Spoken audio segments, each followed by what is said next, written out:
3 minutes, 30 seconds remaining.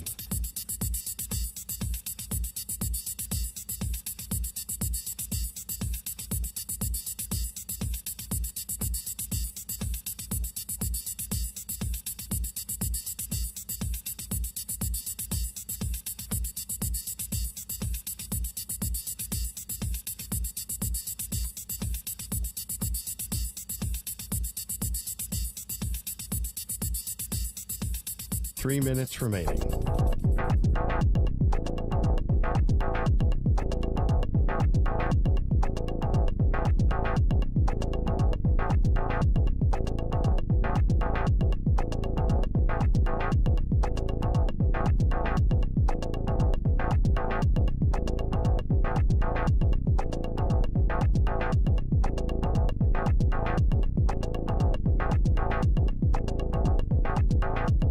Two minutes, 30 seconds remaining.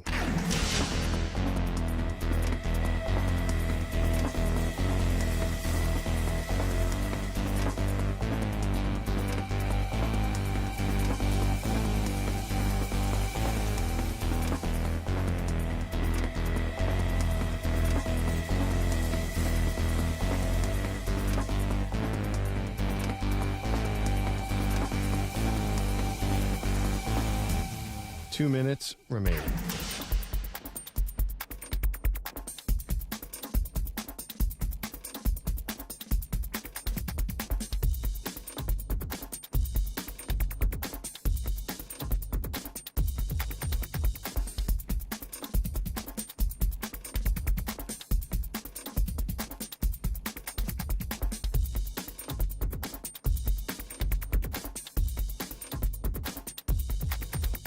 One minute, 30 seconds remaining.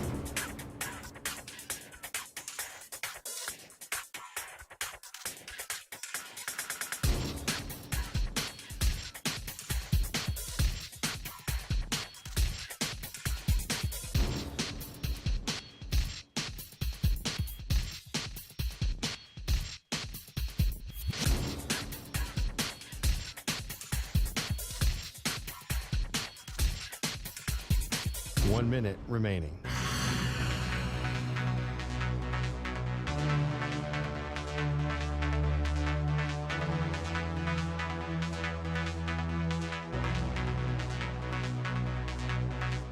.45 seconds remaining.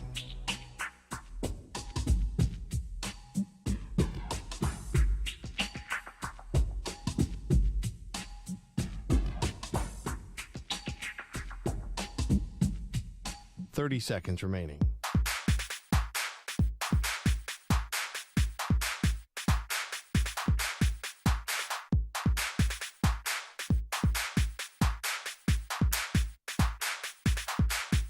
.15 seconds.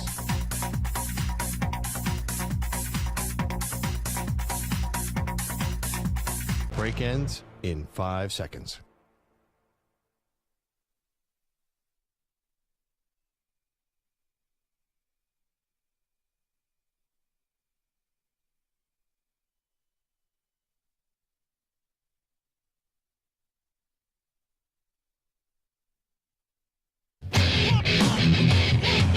He's live. He's nationwide on CBS Sports Radio. This is the Zach Gelb Show.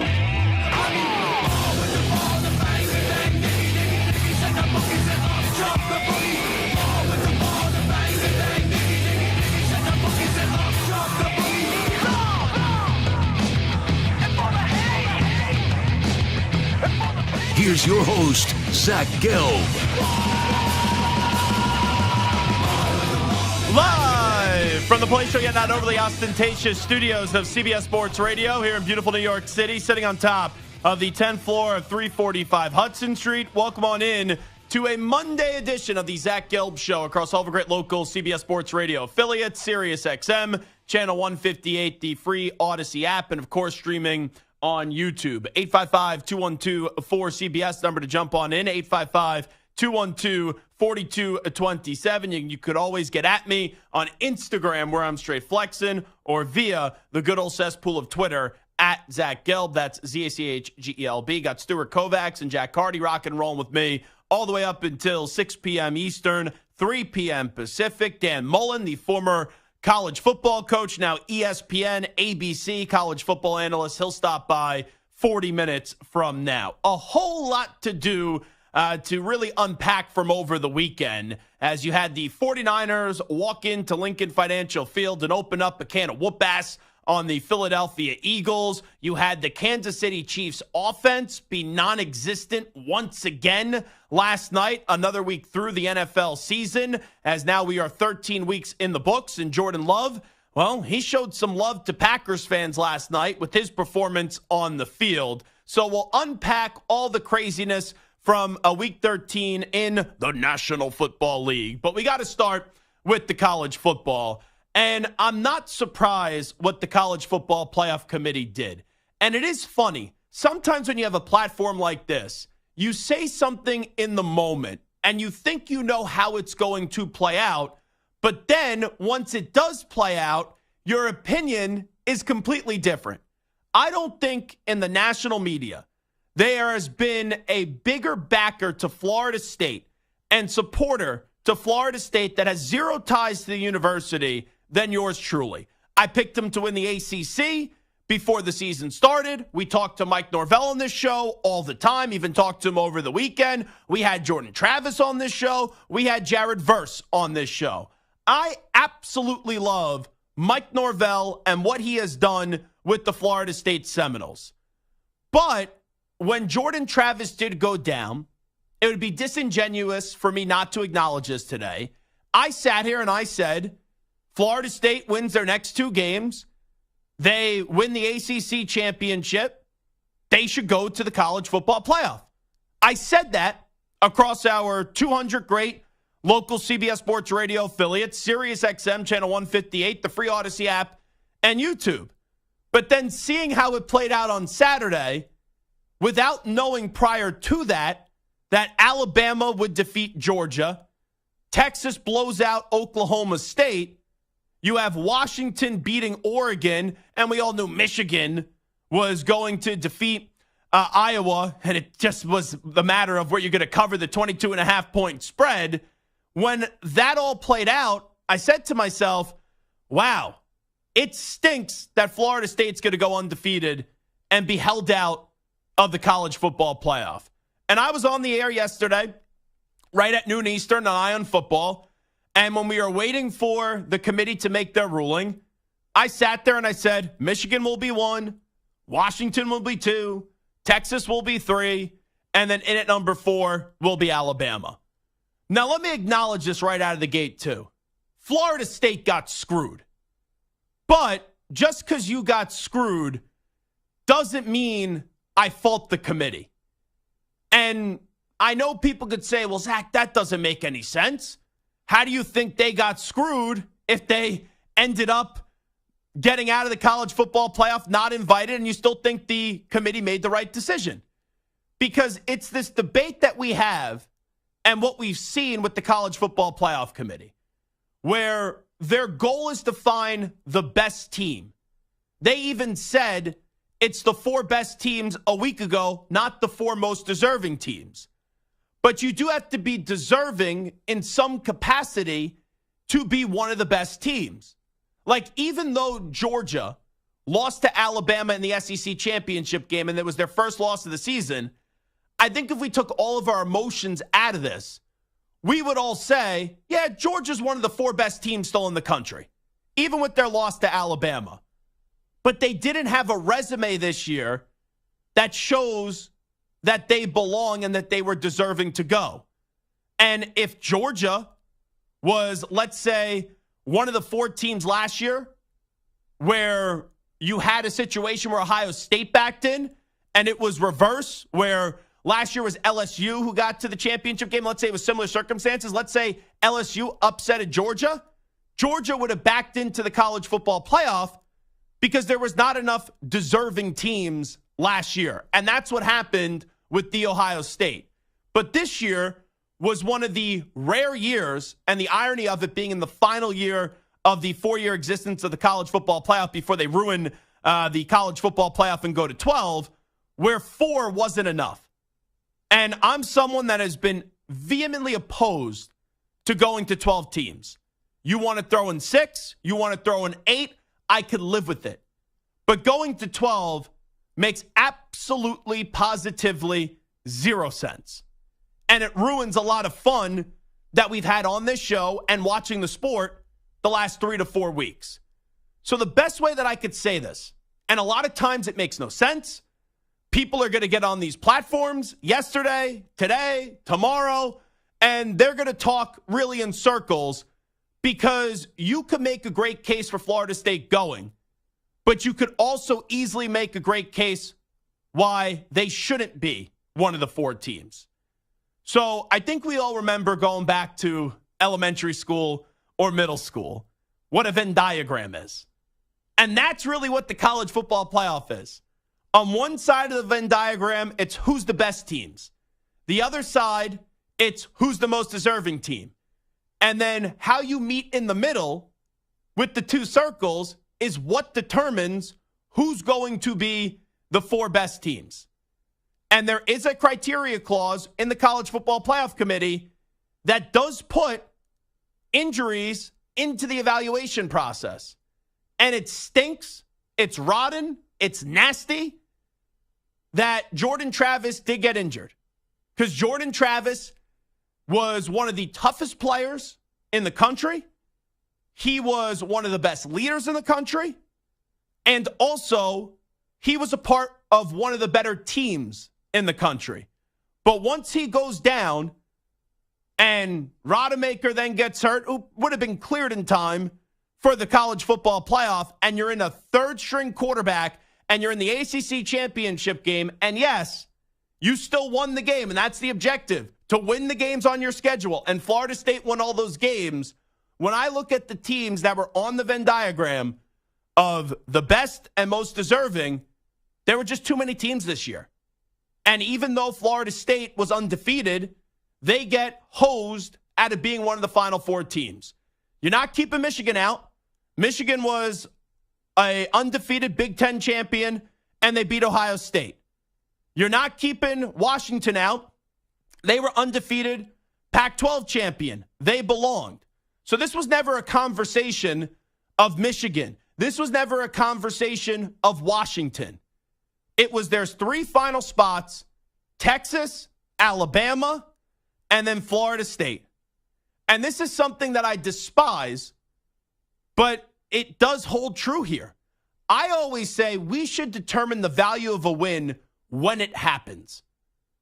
But unfortunately, it goes on with how the win ages. Like you look at Florida State. I picked them early in the year to beat LSU. They annihilated LSU in the second half. That would have been as good of a win in week 1, right? You would have thought that'd be one of the best wins in college football. But it ended up not, because even though LSU may have the Heisman Trophy winner, they couldn't play an ounce of defense, and they had 3 losses on the season. And yes, I understand Florida State beat Florida, but Florida isn't a good SEC team this year.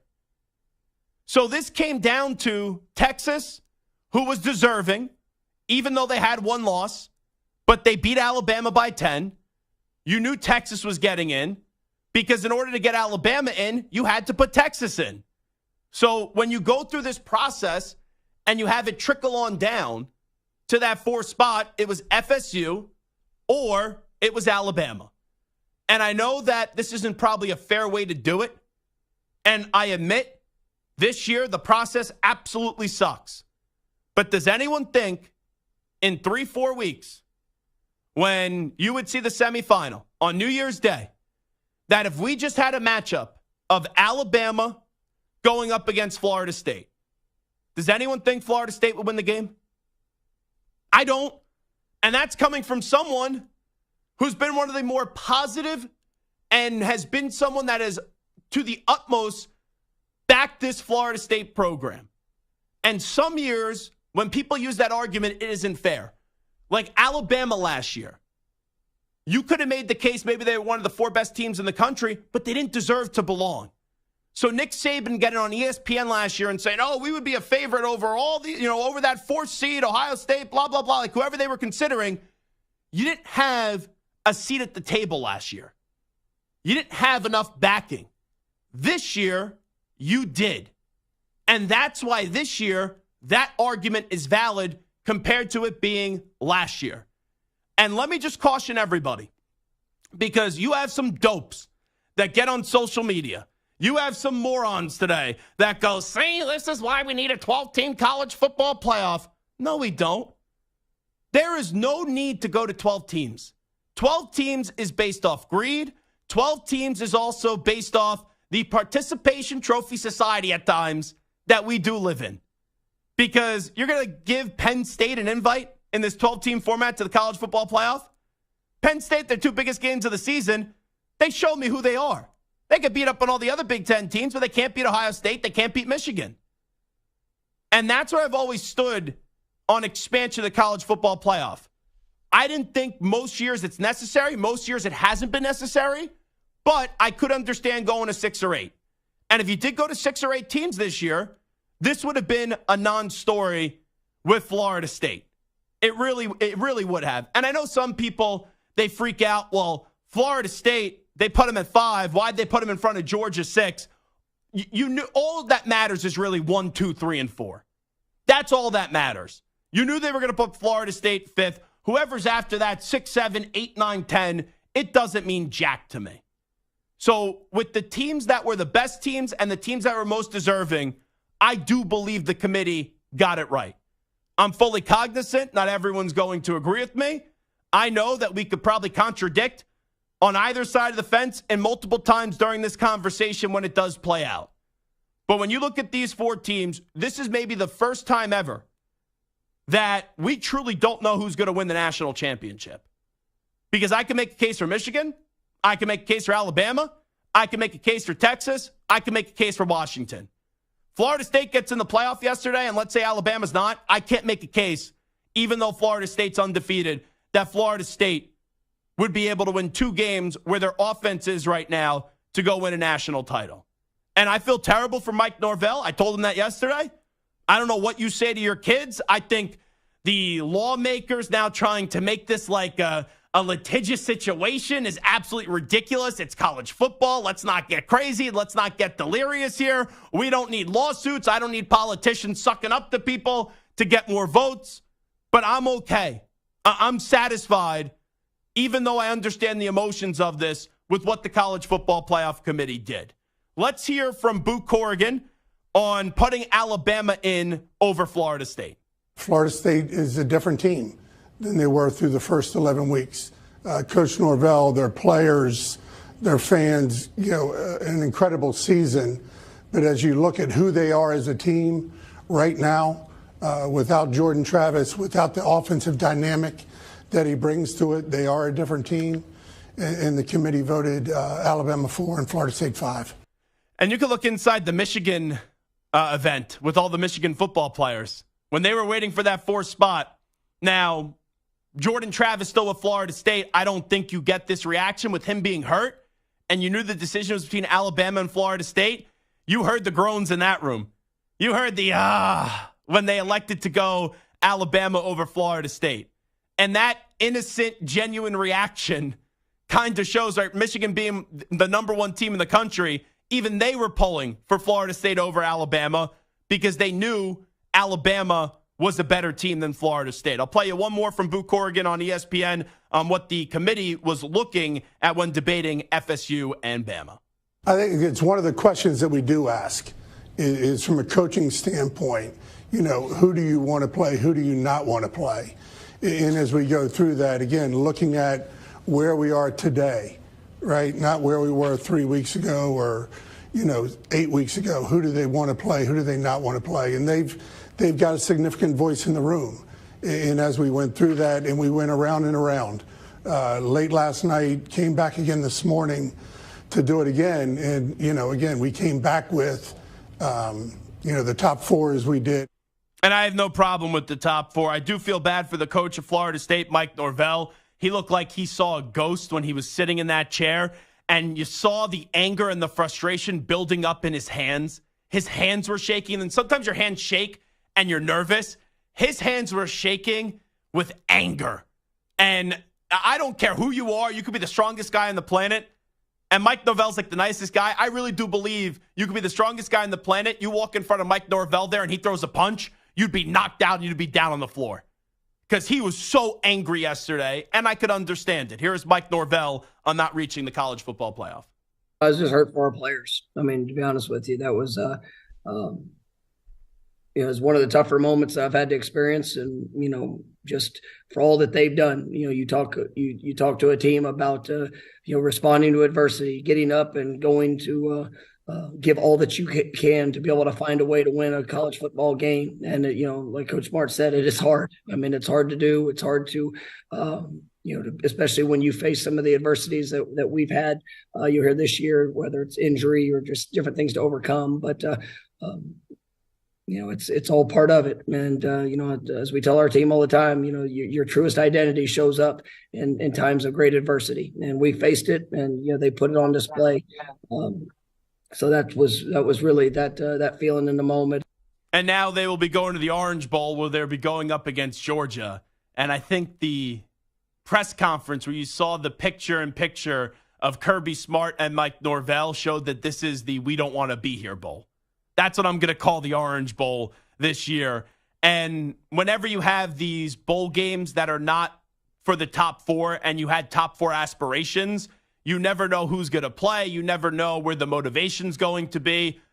I would still say, even if Georgia doesn't give it their best, Georgia will be able to defeat Florida State just because Florida State doesn't really have the quarterback.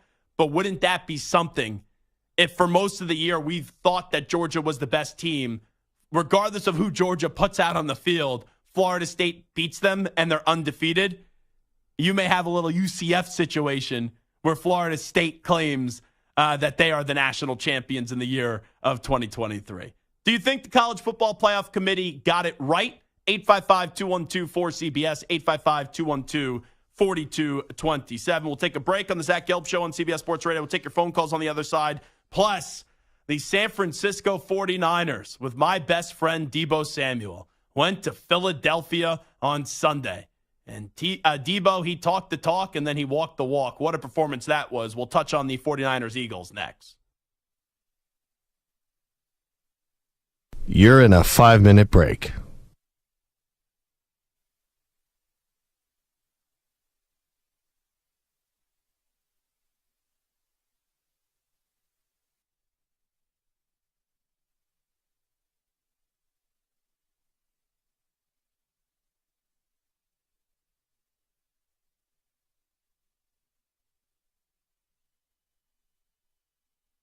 Four minutes, 30 seconds remaining.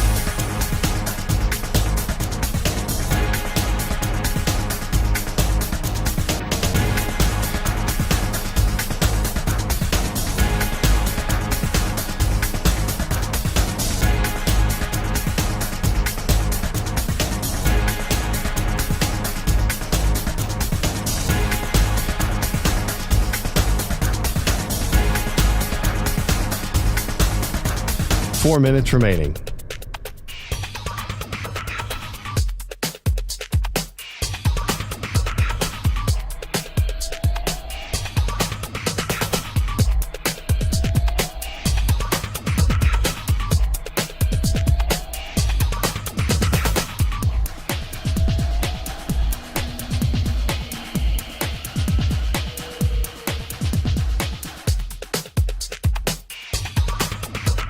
Three minutes, 30 seconds remaining.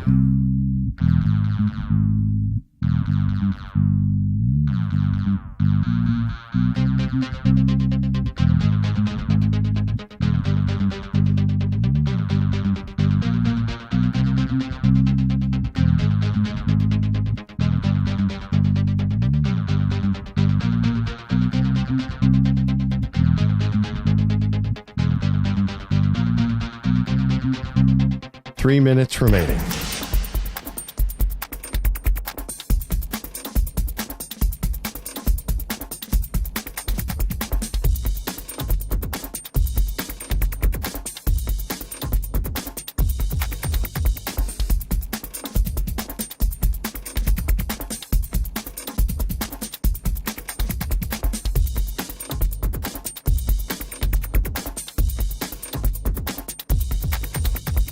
2 minutes, 30 seconds remaining.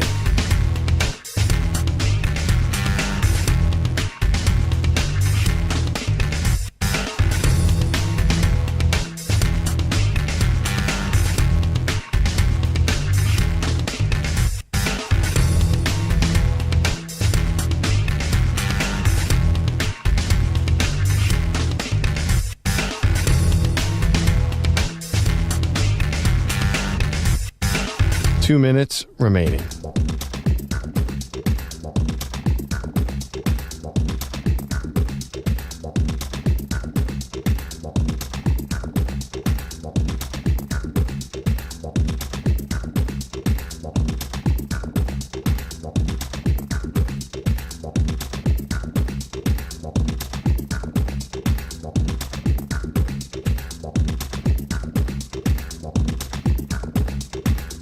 One minute, 30 seconds remaining.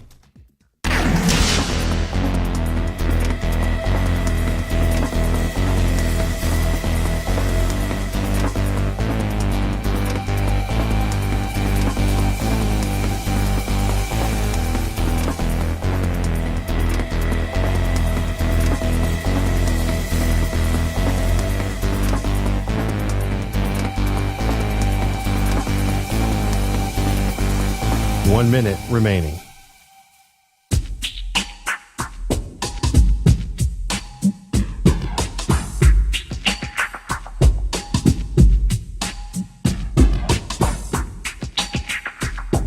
Forty-five seconds remaining.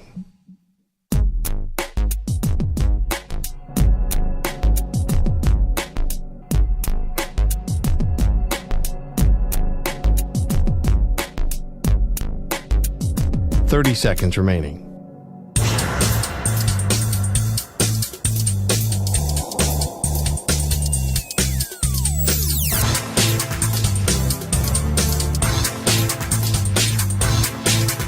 Fifteen seconds.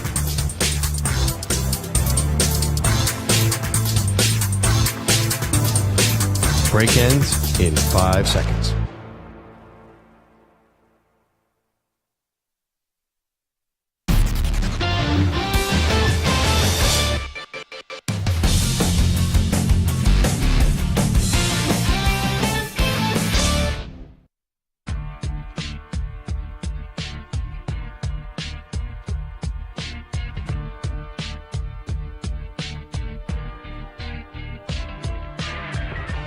The Zach Gelb Show is on the air across the nation on CBS Sports Radio. Mike in Abilene, Texas, next up on CBS Sports Radio. Thanks for taking my call, man. Hope everybody's doing well. By the way, Mike, you're in a lot calmer mood today because Ohio State football hasn't started up yet. Like, usually you're calling, you're ranting, you're raving, you're going nuts about the Buckeyes. Man, first and foremost, I have to tell you, that really makes me feel pretty special. This connection I have with radio, I've been calling radio stations for 10, 15 years to share my opinion and share my beliefs. And, man, it's nice to be recognized for passion that my wife deems not only completely unnecessary, but borderline insanity. Here's Zach Gelb. You can stream the NFL on Westwood One for free, sponsored by AutoZone. All season long, you can listen to every Westwood One broadcast of the NFL live on the NFL app by asking Alexa to open Westwood One Sports on the Odyssey app. Get in the zone, AutoZone. AutoZone's free battery testing and charging is available for free at your local AutoZone. Get in the zone, AutoZone. Restrictions apply. It's funny that Jack played that rejoin coming back from break, because I have not heard from Mike in Abilene, Texas since the game, Ohio State and Michigan. And I hope Mike in Abilene, Texas is doing okay, because I get very concerned when Ryan Day doesn't have a good day, what it does to the future days of one Mike in Abilene, Texas. I did see that Kyle McCord is jumping into the transfer portal, which signifies to me Ryan Day went to Kyle McCord and said, yeah, we're going to go pursue other options. We're going to go look at the transfer portal and see who else is out there and probably spend $1 million, $1.5 million, $2 million to go get our next quarterback. Because even though McCord is fine, he is not a very good nor a great quarterback in college football. And I don't think he was willing to run it back on what is a big year for Ryan Day, even though he doesn't have many losses in his career, but he's lost in back-to-back-to-back years up against the Michigan Wolverines. We're talking about the College Football Playoff Committee. Did they make the right decision? 855-212-4CBS, 855-212-4227. Let's go to Darren in Michigan first up on the Zach Gelb Show. Darren, what's happening?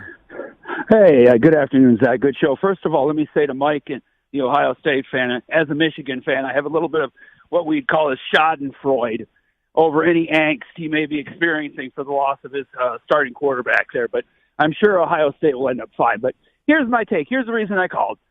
I personally would have kept Florida State in. I would have put in Alabama because, number one, as the committee said, we look at where teams are now. Mm-hmm. Okay, Alabama is not the same team that Texas beat in week one. Okay. Number two, Alabama had a higher strength of schedule, and I believe, didn't they beat one more top 25 team than Texas did? I think so.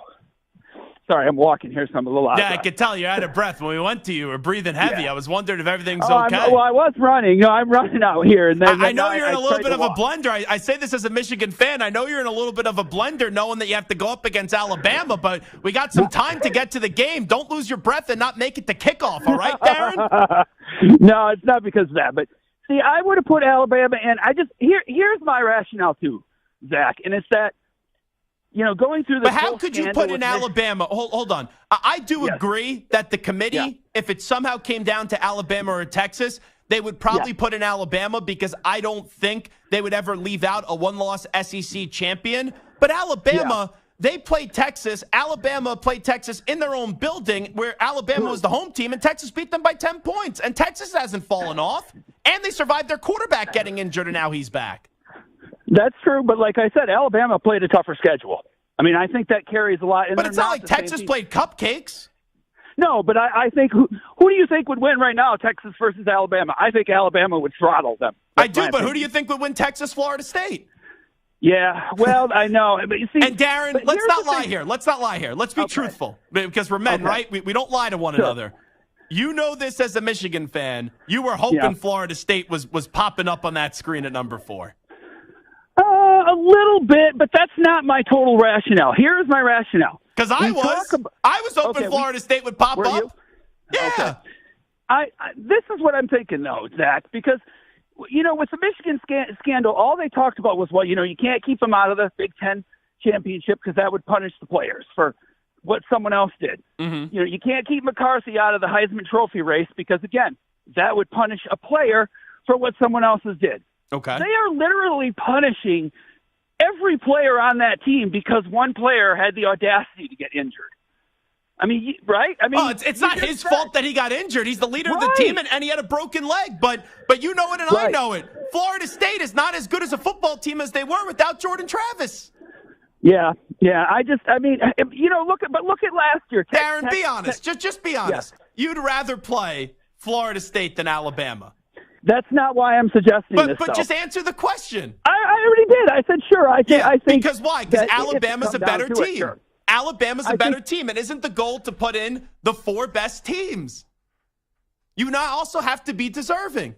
Now, Alabama loses to Auburn, let's just say, and they didn't have that 4th and goal at the 31 completed for a touchdown, and they still beat Georgia the following week. Alabama would not have been deserving and one of the 4 best teams.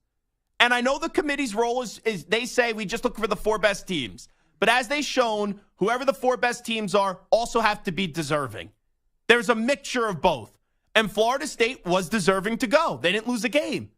But they were not one of the 4 best teams compared to the other teams that were both the best teams and the most deserving teams. It's complicated. Next year won't be an issue, though, because they're going to 12. And then you have a bunch of teams that aren't the best teams in college football and, quite frankly, aren't deserving as well. All righty, I got to touch on the San Francisco 49ers. And I'm surprised Ryan in Santa Barbara didn't call in about 3 hours ago, just waiting to feast, just waiting to pounce on the body of yours truly and just start to go crazy and go nuts and talk about his 49ers. But I'm a fair person. Now, I did think the 49ers were going to win the game up against the Eagles. I thought this was going to be a 3-point game.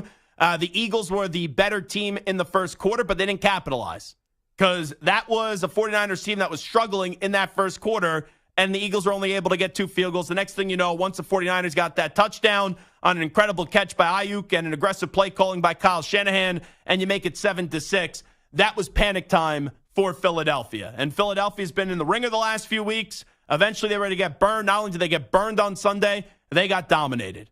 But for the most part, we're pretty much through 13 weeks of the season. I know you got the Jaguars and the Bengals, and the Jaguars have an excellent record that will come your way later tonight. But I said this last week, and I'll stick by it. I don't think there's 4 teams this year that could win a Super Bowl. I really do believe that. It's the Chiefs, it's the Ravens, it's the 49ers, and it's the Eagles. And when I look at those 4 teams, and you can factor in all the other teams to get to 32 as well, it's clear right now the 49ers are the best team. And I don't care what the records say, it's not even close. The 49ers smashed the Cowboys, the 49ers smashed the Eagles. And the only time the 49ers had to stumble was a 3-week stretch where Trent Williams was hurt and Deebo Samuel was hurt.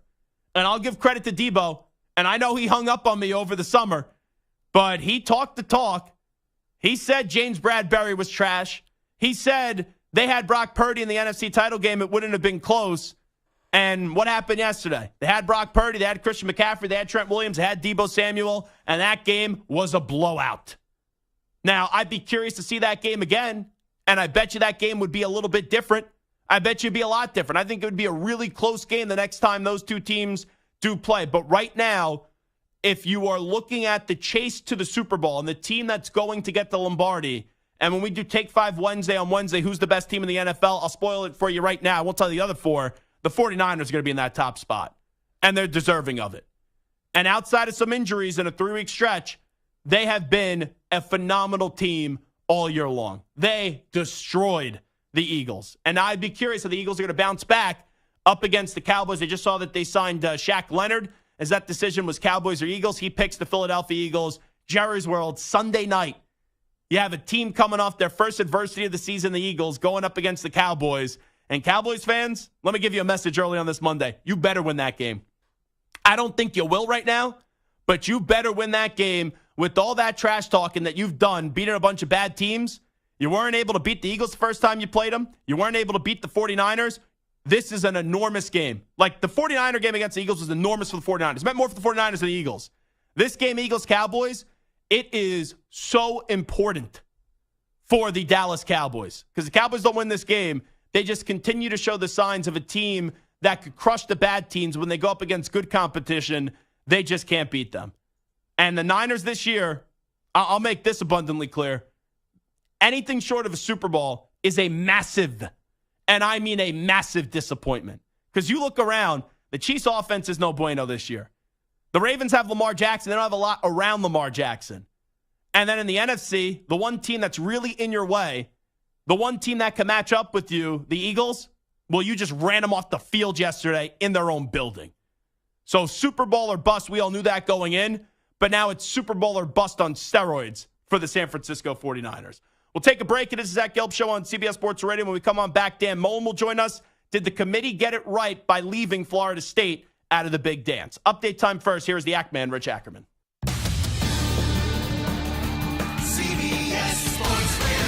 Sports Flash. And this report is sponsored by Progressive Insurance. Progressive makes bundling easy and affordable. Get a multi-policy discount by combining your motorcycle, RV, boat, ATV, and more. All your protection in one place.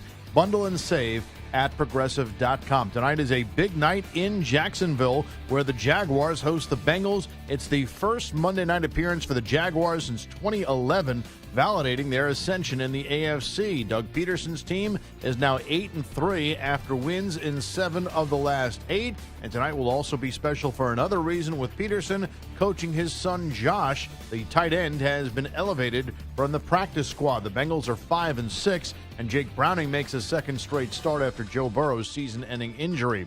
Former Colt Shaq Leonard has come to terms on a one-year deal with the Eagles. Kenny Pickett's sprained ankle will require surgery. No word on how long he'll be out, but he certainly won't play this Thursday night. Ohio State quarterback Kyle McCord enters the transfer portal, as does Oklahoma's Dylan Gabriel. The Phillies have given Rob Thompson an extension through 2025 after back-to-back playoff appearances. I'm Rich Ackerman. CBS Sports Radio is turning up the heat this December. From the NFL playoff push, bowl games, and coast-to-coast action from the NBA hardcourt to the college game, we've got you covered. CBS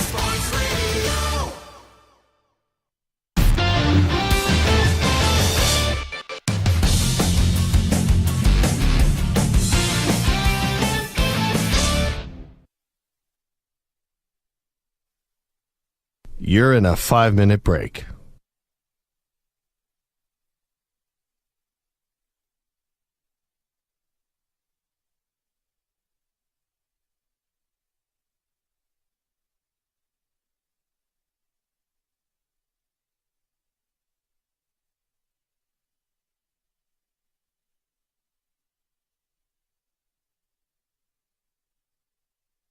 Four minutes, 30 seconds remaining.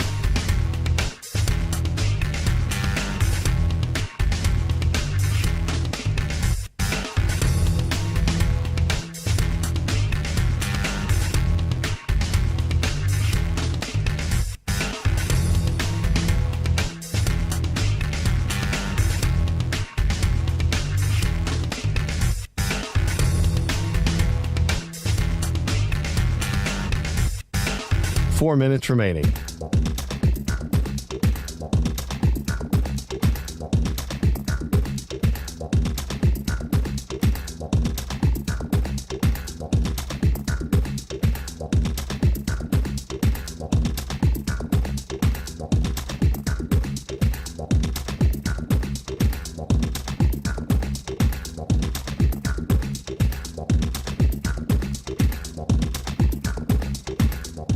Three minutes, 30 seconds remaining.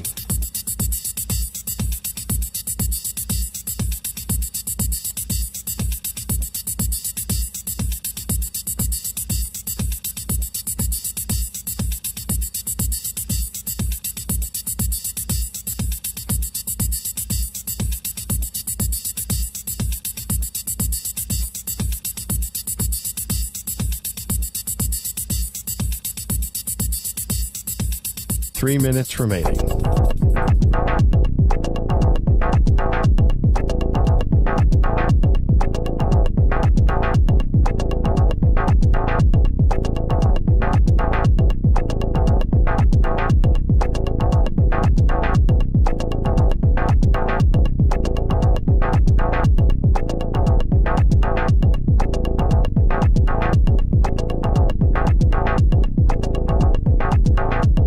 Two minutes, 30 seconds remaining.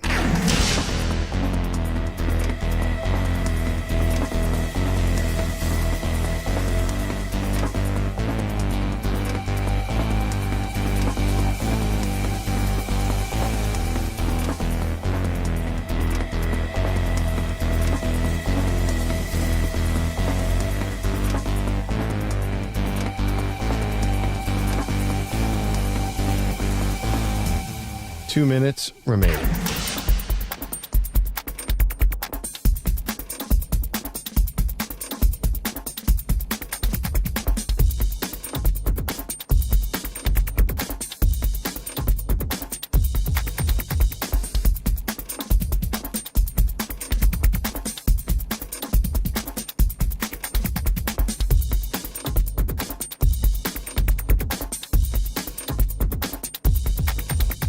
One minute, 30 seconds remaining.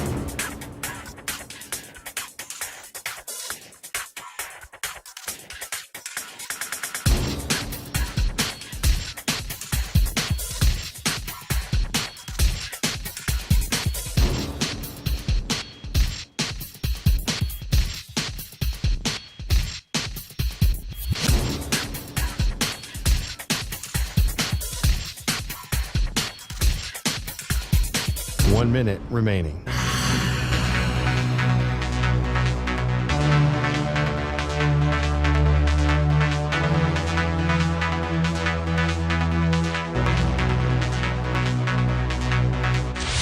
Five seconds remaining.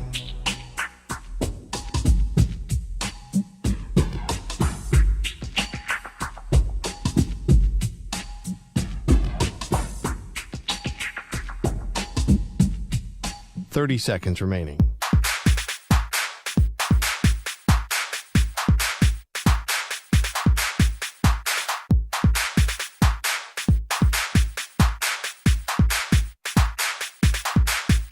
Fifteen seconds.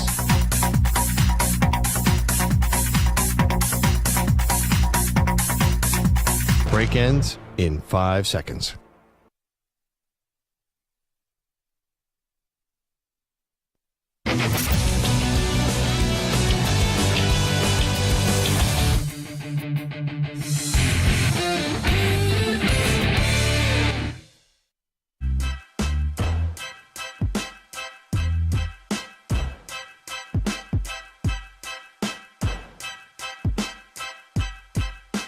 He's live. He's nationwide on CBS Sports Radio. This is the Zach Gelb Show. Coach Bruce Arians, take me through the Scotty Miller touchdown right before the end of the first half. Yeah, it was like, let's go for the throat. I mean, we had a play called, and they came out in their base defense, and it was like perfect. Byron Leftwich did a great job. He put a great call in, a good protection. Tom made a great throw, and Scotty went and got it. Just really surprised that they weren't guarding the sidelines more. Here's your host, Zach Gelb. All right, it is the Zach Gelb Show on CBS Sports Radio. The College Football Playoff Committee has made their decision, and on New Year's Day, we will see Alabama and Michigan. We'll also see Washington going up against Texas. And now joining us is the former head coach at Florida and Mississippi State. Now does a great job for ESPN and ABC, and that is Dan Mullen. Coach, appreciate the time. How are you? I'm great. How are you doing today? Well, I'm doing fantastic. So let me start you off with Alabama before we get into the committee's decision. When they lost to Texas, I thought for sure they would have one more loss in the season and they would be out of the Final Four conversation. Just how about the job Nick Saban has done this year with Jalen Milroe and the rest of his team? I think fantastic job. I think one of the things you look is they lost to Texas. They were struggling early in the season. Went down to South Florida with bench Jalen Milroe. And, I think he sat Tommy Rees. They had a meeting. I don't want to say sat him down. They called in a meeting. They sat down and said, listen, I understand, Tommy, the scheme you're bringing in, different things you're trying to do. But, as a younger coach, and Nick knows this as a veteran coach, the scheme needs to be built around the strengths of the players. So we need to really focus on what we're doing. Let's rebuild the offense around the strength of the players. And from that day forward, you've seen sacks decrease drastically. You've seen Jalen Milroe have a lot more success running the offense. You've seen receivers start to grow and emerge on the offensive side of the ball. We knew this year they'd have a great defense. We saw them. They have a great defense, done a great job. And I think this is a team that Nick likes to coach. I mean, we go back to Nick's early success. They played defense. They ran the ball. They were physical, and they won lower scoring games. Not like close games, but lower scoring games. Over the last couple of years, they've just been a highlight reel of offensive talent. So I don't think Nick was out of his comfort zone in coaching this team. Now, get into the Pac-12 championship game. Everyone thought Oregon was going to win, it seemed like, and they were going to win going away. Washington already beat Oregon back a few weeks ago. Just how about what Kalen DeBoer did? Because it seemed like, not that you need extra motivation before the Pac-12 championship game, but that team had it with everyone disrespecting them. Absolutely. Well, I mean, as everybody says, Oregon was the best team, right? We keep using the best team right now. There's a lot of best teams thrown out around, right? So Oregon was the best team. However, subjectively, Oregon was the best team. When you got on the field, Washington said, hey, twice you had the opportunity. Twice we beat you. We beat you at home. Then you got the opportunity on a neutral site field. I think Washington's done that all year. They've had a lot of close games. People look and say, well, boy, you've been in this tight game, that tight game. With teams, maybe you should beat by more if you're supposed to be this great team. However, they did what I love about Washington, they win. And you've seen it. No matter, sometimes they win by scoring and scoring a lot of points, throwing the football all over the place. Sometimes they win with defense. Sometimes they win running the football. They've won a lot of different ways this year, and that's the sign of a great, not just great coaching, great program, great team. Dan Mullen here with us. All righty, let's get to the big decision yesterday. I know you've been reacting for it to the last 24 hours, but when it came down that Florida State was left out and Alabama gets in, you said? I think it's disrespectful to the game of football. And it's disrespectful, not to the fans, not to people that play the game. I certainly hope people that play understand what I'm saying when you say it's disrespectful to the game. Florida State went out, played every single week, and they won. And they won with their quarterback. They won without their quarterback. They won with offense. They won with defense. They won big. They won coming back. They won in overtime. They won on Saturday against one of the with a third-string true freshman quarterback that hadn't played, and they were playing one of the best rush defenses in America. They rushed for almost 170 yards in that game. All that Louisville had to do was just score one touchdown, the game's over. Couldn't do it. In fact, not only could they not score, they had negative 23 yards of offense in the fourth quarter. That's Jeff Brom, a Jeff Brom team, and everyone knows what a great coach he is. And they were held to negative 23 yards. They blocked a punt and got the ball inside the 10-yard line, couldn't score. That was as masterful a defensive performance as you will ever see of a team back to the wall performing. And I think it was disrespectful to the game of football that they got left out. And Alabama, there were 5 teams that earned the right to play. I don't like everyone says the best team. Well, we made clear that Oregon was the best team. Georgia was the best team, but they lost. So subjectively, they were the best. Objectively, they lost. So to sit there and take a team that did everything right, I think that was wrong. And what would you have done? Just wondering, like you were in charge of the committee. Who would your 4 teams been? Oh, I would have had Michigan 1, Washington 2.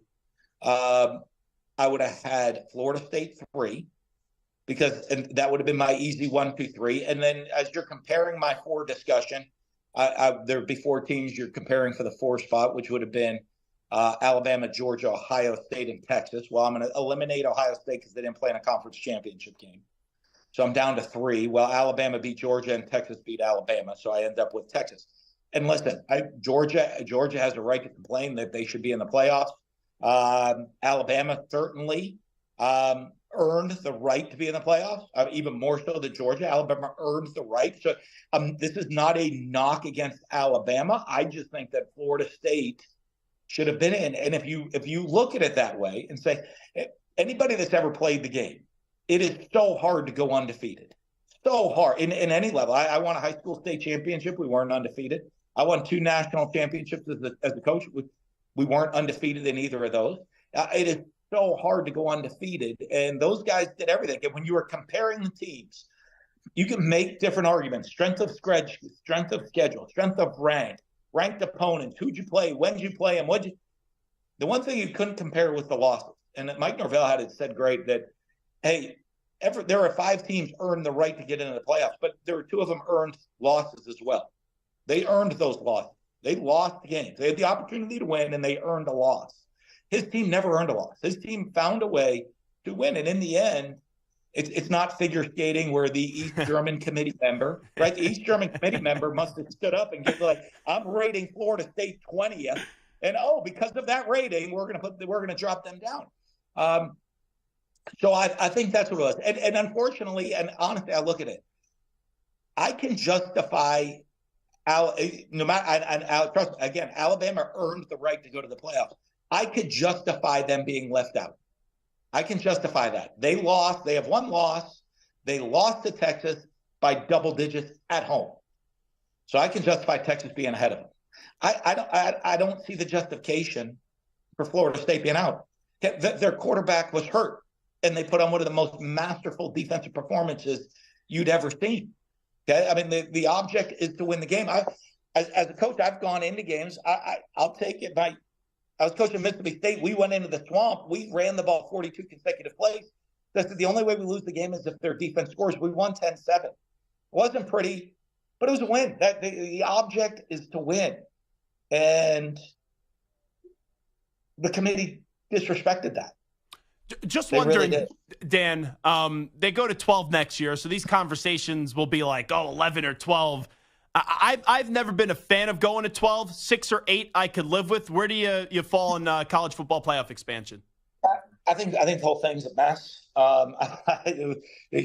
We can be here for the next week talking about it. I think I mean they've kind of gone to the Big 2 conference now. But then the playoffs don't always align with that because the conference champions get buys. We've heard, all these great rivalries in college football and things that make them special.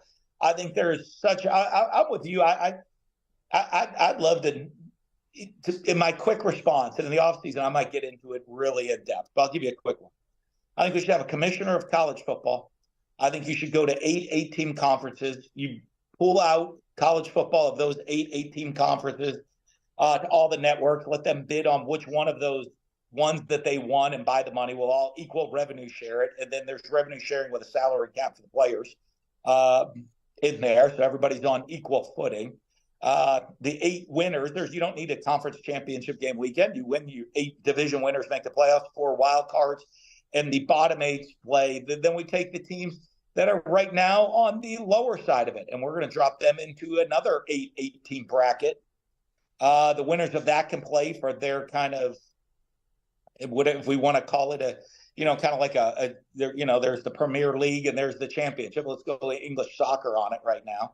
And there's a relegation game. The second week of December is the relegation game between the last place and the first place team in the different divisions. And so if you finish, for example, like just throw an SEC West team out there, Arkansas, if they finish last in the West right now, they're playing Troy to go down to what essentially would be a Sun Belt, and Troy's playing to come up into the SEC.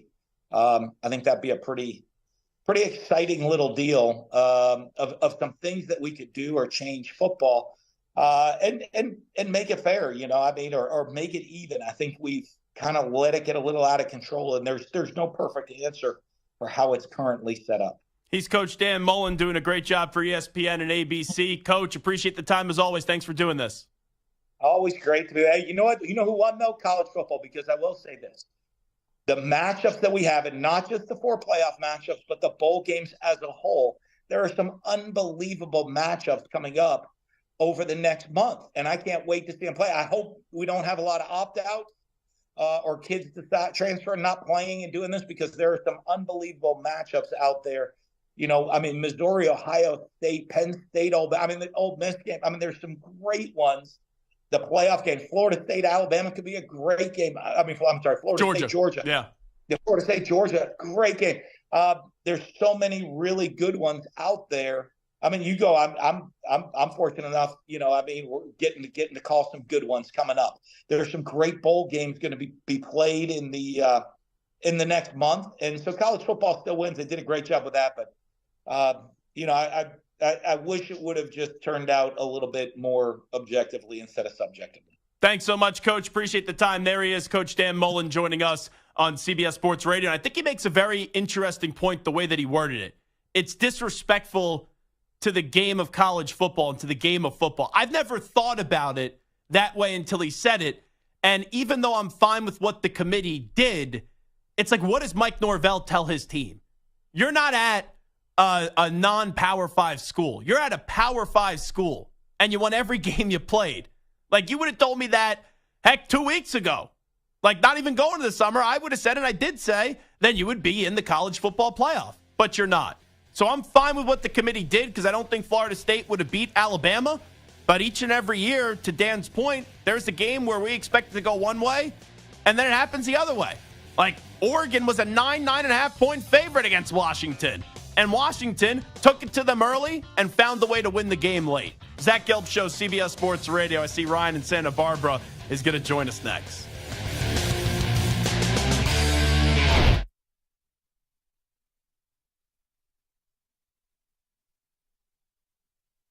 You're in a 5-minute break.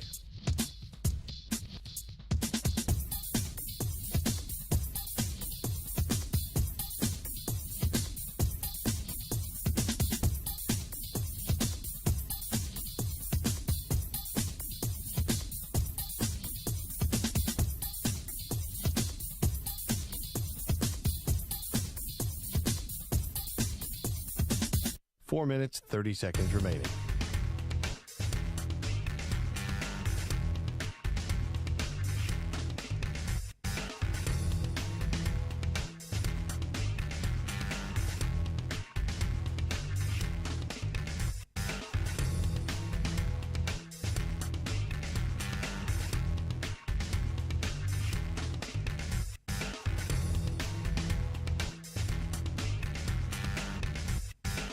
Four minutes remaining.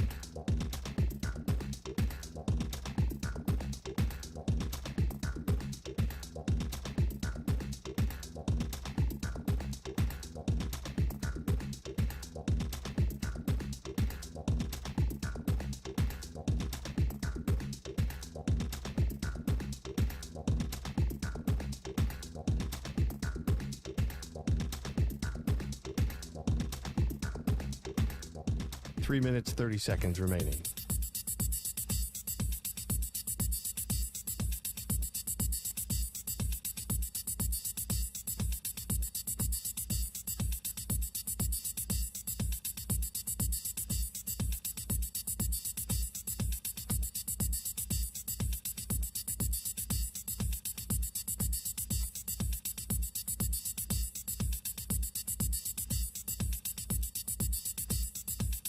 3 minutes remaining.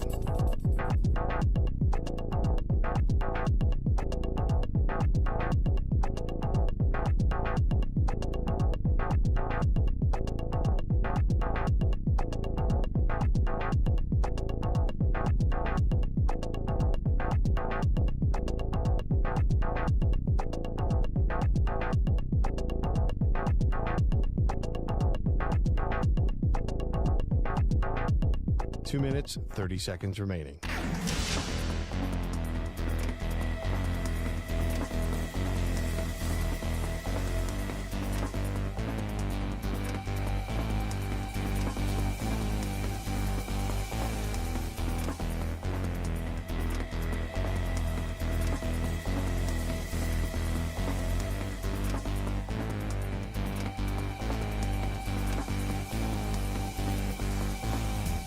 Two minutes remaining.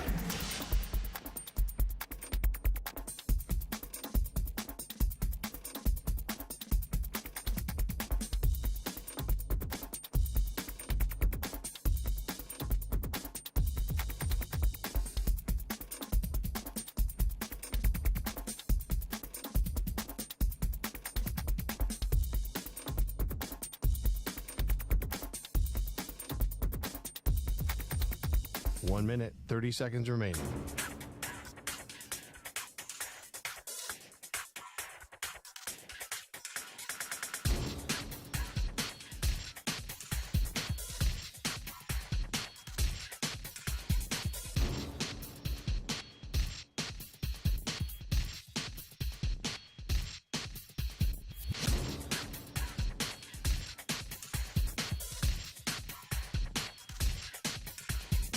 One minute remaining.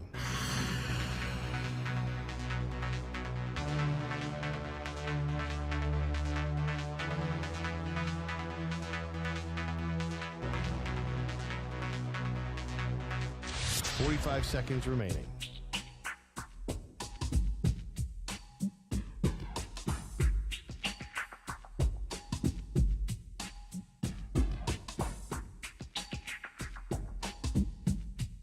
Thirty seconds remaining.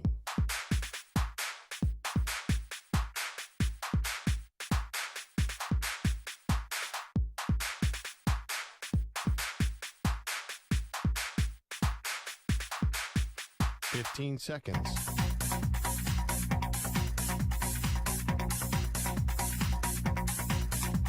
Break ends in 5 seconds.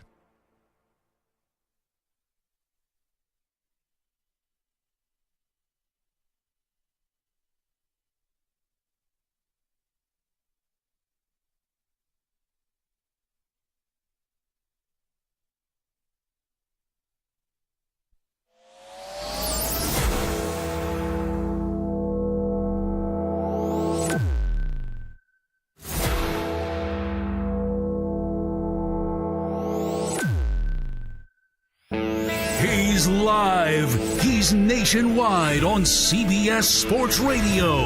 This is the Zach Gelb Show. All right, it is the Zach Gelb Show on CBS Sports Radio. It's time to Ask the Pros, where you, the listener, gets to ask us a question. It's brought to you by O'Reilly Auto Parts. Simply tweet your question at CBS Sports Radio or at Zach Gelb using the hashtag #AskThePros and be listening later in the show when we might answer your question. You can thank O'Reilly Auto Parts for all your car care needs. Get guaranteed low prices and excellent customer service from the professional parts people at O'Reilly Auto Parts. O'Reilly Auto Parts. Hope everyone had a good weekend. Welcome on in, hour number 2 of our radio program. I had a very fun Saturday. It may not have been the best planning in the world, but I got a late afternoon text from Elijah Stewart, EJ, who is the producer of the Maggie and Perloff show. And they said, if you're around, would you mind jumping on the CBS Sports Radio YouTube stream? Because they were doing a watch party. And I had a good time with Paulie from the Dan Patrick Show. Paul Pastor's a good dude. Maggie and Perloff as well. But when I was on that show, Stu, they actually asked me about an argument that I got into earlier in the day. And kind of when you're doing that stream on a Saturday and it's not like on the radio, Maggie's dropping curse words left and right. I was dropping curse words too. But you let down your guard a little bit And I don't remember what I said about Moist Mike, Big Mike CBS, who's out today. But we got into a little kerfuffle on Saturday when Texas was blowing out Oklahoma State. And Mike thought, this was Big Mike CBS, Moist Mike, Michael Samter. He thought Ohio State was still going to remain in front of Texas. He didn't think Texas was going to jump Ohio State. Now, I thought maybe there was some gotcha moment here brewing or something was transpiring, and maybe Mike was just trying to get me, riled up. But, what, are you going to get me riled up on a Twitter argument and then I'm going to, log off? At least it's not on the air where you see me erupt like Vesuvius or something like that. Ready? But he really did think that Texas was going to be ranked behind Ohio State, and even Hickey.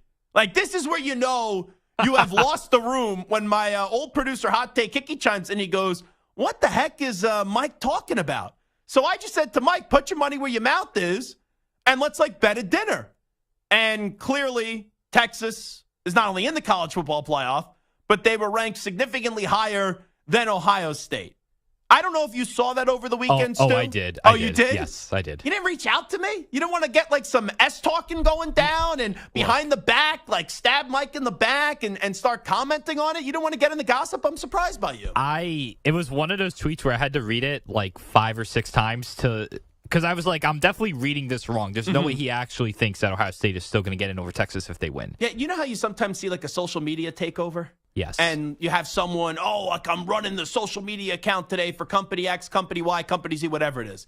I thought Delta 9 Brian took over the Twitter page of Big Mike CBS and maybe was doing a little wake and bake and was tweeting on the behalf of Michael Samter. Yeah, or he got hacked or something like that because it just the take didn't make any sense. And the fact that he wanted to bet dinner on it, yeah, I was I don't know about that. So now I get a free dinner out of it. There you go. Perloff too, I believe, right? Doesn't Perloff somehow get involved in this? No, Perloff just weaseled his way in where he goes, I just want to be at the dinner table. I'll pay for myself, but I don't need Samter to actually pay for me. That was the line of thinking from Perloff. So I guess Perloff, yours truly, and Samter are going to go out for dinner. And Samter's going to pay for me. Now, we all know how Samter works. I love Samter. Love him. Absolutely love him. Tremendous guy, tremendous producer, all that. Is he going to weasel out of this? Is he going to try to just punt this ball down the road, and be naive enough to think that I'm going to forget about it? He's going to pray that you forget about it. He's definitely going to punt the ball down the road, 100%. So this is just me and you talking, right? Yeah, no one listening. I am going to say, watch yourself there. I'm going to say that when Samter, assuming Samter comes back tomorrow, I'm still wondering why he called out today. Maybe this is, I'm trying to duck Zach, hope that Zach forgets this. Let's think Samter got one by us. I'm not going to bring this up Tuesday when he's back. I maybe bring it up Wednesday. Maybe. But by Thursday, I'll bring it up. He doesn't bring it up on his own accord yesterday. I will readjust how I feel on Wednesday, but maybe I'll let him marinate a little bit and think he's getting away without owing me and paying up on a dinner bet. Yeah, he is definitely not going to bring it up on his own. I would bet a good chunk of money on that. And yes, you're going to have to bring it up, whether that's Thursday or whenever you do. I think it's going to have to be you that brings it to the table because it's not going to be him. Yeah, and he better bring me a steak to the table too because he owes me dinner. If he thinks I'm just getting a Happy Meal or I'm just getting some grilled chicken sandwich for $10 or $15, oh no, he is big time wrongly mistaken. We are going for a nice dinner. We may take Samter for his December salary, if we're being honest. 855-212-4CBS, 855-212-4227. We will circle back in on the 49ers right now. They're the best team in the NFL. And I also want to show some love to Jordan Love. We'll do that coming up momentarily. But I know someone's on the line right now. 855-212-4CBS, 855-212-4227. And the man that is on the line is going to be yelling. He's going to be screaming. He's probably going to be insufferable. He is most likely going to be obnoxious. but his San Francisco 49ers, yes, I'm fair. Unlike him, I'm fair. The 49ers are the best team in the NFL, and they ran through the Philadelphia Eagles like a hot knife through butter yesterday. Debo was awesome. Christian McCaffrey was awesome. Brock Purdy was rocking out with his Brock out and looking Purdy awesome. And the 49ers are starting to look like that Super Bowl team that we all thought they could be, outside a little mishap for 3 weeks when they were injured and they were banged up, but they're the most dominant team in all of the NFL right now. So have at it. Here is Ryan in Santa Barbara. Ryan. Yeah! My baby boy, Debo for president. Calm down a little bit. Calm down. You know what? Great interview, as always. I'm proud of you. That was, and I couldn't agree more. Just going back before I roll you on your picks on the NFL. Wait, Ryan, wait. If before you roll me on my picks, who did I pick to win the 49er Eagle game? Who did I pick to win? Answer the question. Who did I pick to win? Last week you're talking about my 49ers, and you had Philly at 1. And then last week they were the best team in the league. And my Niners at 3. Last week they were the best team in the league. But answer my question. Last week. Answer my question. Who did I pick to win? Who did I pick to win? NFL. Who did I pick to win? You had Philly. No. Who did I pick to win the 49er Eagle game? Don't lie. We're men. Don't lie. You had Philly. No, I picked the 49ers 27 to 24. Now, I was wrong on the score. I don't understand why you're picking that 1. Say it again? I don't understand how you're picking them at 1. Because as of Wednesday of last week, they were the best team in the league, were they not? Huh? As of Wednesday of last week, they were the best team in the league. They only had 1 loss on the season.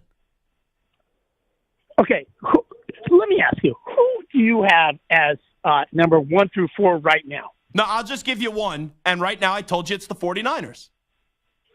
And right number now. 2? You know the 49ers are winning the Super Bowl, right? But I don't know that. They should win the Super Bowl, but they should have already had a Super Bowl by now, and they haven't, because Kyle Shanahan in a big game chokes.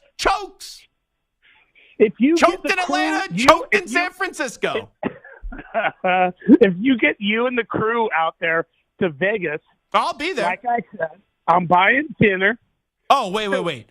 I have to see you in Vegas? You don't have to worry about Spencer not following up on that steak there, because we're going to have steak and martinis, and the Niners will have Debo. We'll get the whole crew. Oh, well, you know what's so nice? This is going to be wonderful. So you're going to take me to dinner before the Super Bowl, and then after the game, we'll feast on your tears when the Chiefs and the Ravens win it all. The Chiefs just lost to who did the Chiefs lose to? Yeah. But what happened? What happened a few years ago when the Chiefs played the Niners in the Super Bowl, and you guys responded a 10-point lead with 7.5 to play? I was at that game. That was heart-wrenching. Yeah. That was at that game. That was terrible. All righty, Ryan. We appreciate the phone call. Thanks so much. Could you imagine? Now, I don't have a problem getting a word with anybody, but could you imagine, Stu, us at the Super Bowl with Ryan in Santa Barbara at a dinner table? Like you, Mike, and Ryan, and then me. Ooh, that. Remember when Rodgers found out that Jordan Love was drafted, and he's like, I put 4 fingers in a glass and filled him up with scotch. I would need a lot of scotch for that meal. Myself as well. That would be it'd be a loud meal, and it would not be me or Samter or you being loud. It would be someone Surprisingly, else. It would not be me would being not be loud. you. It's Yes. the one time I'd be a quiet, nice, good person. Not this loud, bloviating jackass on the radio. I think we could go to dinner with Ryan under one circumstance. We need like a muzzle on him. Or like maybe like a shock collar. A bark collar, something like that. We get that on Ryan. We go to dinner with him. We'll take it off when he's eating. We'll let him bark for about like 10, 15 minutes, but then a shock collar right back on him. Because, man, even that voice goes to a certain octave and a certain level that I think that'd be tough to deal with. Oh, my God. If the 49ers are at the Super Bowl, he's going to crash Radio Row, and he's just going to be yelling during the entire show. 855-212-4CBS, 855-212-4227. Let's go to Darren in Nebraska, next up on CBS Sports Radio. Yo, Darren. Yes, sir. Nothing much, Darren. What do you got? Now, you watched a lot of sports in your life. Yeah, you got to speak into the phone, though, Darren. Okay, hold on for a second, Zach. Yes. We're a waiting room here. It's like I'm in the dentist's office. Okay, Zach. Yeah, there we go, Darren. Yeah. Go ahead. Those kids in Florida, they started in June out there in the hot sun, just grinding with each other, grinding. Mm-hmm. And then you get a committee that sits in the room and take that away from them. Even if they may go to the bowl game and get blowed out, yeah, but let them go through the experience. You should allow them to go down and get all the perks that they have earned. So what would you have done? Who would have been your 4 teams? 14, I would have put, because the word they use is unprecedented. I would have put Georgia in there because no number 1 has ever got dropped out of the top 4. So you let Georgia stay there. Okay, so you would have Georgia in, okay. Who else would you then put in? Number 1 would be Michigan. Number 2 will be Washington. Mm-hmm. Number 3 will be Texas. No, number 3 will be Florida State. Number 4 will be Georgia. Number 5 will be Texas, and number 6 will be Alabama. So Texas gets left out when they had 1 loss, and Texas beat Alabama, but Georgia didn't beat Alabama. So how does that make sense? The word they use is unprecedented. It's okay, but you don't take away from that. I am a Longhorn fan. Okay. And they don't deserve to be there. Why don't they deserve to be there? Because of the unprecedented, the word they use. You keep the number 1 team who's been, for 2 years straight, has proven they were number 1. And you keep them in the top 4. But they lost, Darren, but they lost, and this is the thing, what I said earlier, and thanks for the phone call. It's a Venn diagram. It's stupid. You can make multiple arguments, and I still believe Georgia is one of the 4 best teams in the country, but they're not one of the 4 most deserving teams this year. And you have to be able to have enough on both sides, most deserving and also be one of the more better teams in the country. And when you go down to it and you go through that, there was only 5 teams that were being considered. Some years it doesn't happen this way. Like last year, everyone thought Ohio State was out. Then conference championship weekend, everyone fell down like a drunk person after having 15 shots at a bar. And Ohio State was the last person standing because they got drunk the weekend before. So they were there. They were sober that weekend. They got in. But this year, there was 5 teams after conference championship weekend. Michigan, Washington, Texas, Alabama, and Florida State. And when you go through those 5 teams, and you do most deserving, and then also who are the better teams, I'm okay with what the committee did. It's rotten. It's nasty. It's disgusting. It's awful for Florida State. I love the Florida State program. Like I said earlier, I know Mike Norvell very well. I loved when Jordan Travis came on. I loved when Jared Verse came on as well. But Florida State plays Michigan. Michigan would have throttled them, would have destroyed them. And Michigan was hoping they would get Florida State. They were hoping. That tells you everything you need to know because right now, Alabama was more deserving and they were the better team. It stinks. It's unfortunate. But that's the way that the cookie crumbled this year. And the other thing, too, is just on this college football playoff committee and the reaction to it. I think it was Stephen A. Smith today who said, TCU getting blown out by Georgia is why Florida State got held out and Alabama got in. That doesn't make any sense to me. And I'm not just picking out Stephen A. Smith because I like Stephen A. Smith. I'm a fan of Stephen A. Smith. I read his book. He was very kind to me. When I was a junior at Temple University, he came and spoke to the school and did an interview with me. I'm a fan of one of the best entertainers in the sports business in Stephen A. Smith. But anyone using that logic today, did you guys not watch college football last year? Because TCU didn't get blown out in the first round. They got blown out in the first round, different conversation. They beat Michigan in the first round, and then they got blown out in the national championship game. So they weren't not deserving. They weren't undeserving last year of getting in the college football playoff. So that's one of those arguments today where people are trying to tell you like 2 + 2 = 6. And you're like, whoa. 2 + 2 = 4. So it doesn't make sense when people are using TCU to enhance their argument of why Alabama got in over Florida State. It's simple. It's confusing, but it's simple, as that doesn't even make sense. But you had 5 teams that were there. And when you look at those 5 teams that were the best teams and the most deserving teams, you rank them 1 through 5. And Florida State was not a top 4 team when you did those rankings 1 through 5. Because you play Florida State against Texas with no Jordan Travis, Texas wins. You play Florida State against Washington with no Jordan Travis, Washington wins. You play Florida State up against Michigan, Michigan wins. You play Florida State up against Alabama with no Jordan Travis, Alabama wins. Stinks, sucks. Yeah, Florida State got screwed. I understand that. But that's what happens in this sport. Like when I was at Temple won the American Athletic Conference championship. In other years, there were schools that when they won the American Athletic Conference championship, they got a big New Year's Six Bowl. Temple that year, because there was a school better than them in the non-Power 5 from a record standpoint, got in the New Year's Six Bowl, even though Temple may have been a better team. Just the way that the cookie crumbled this year. It's rotten.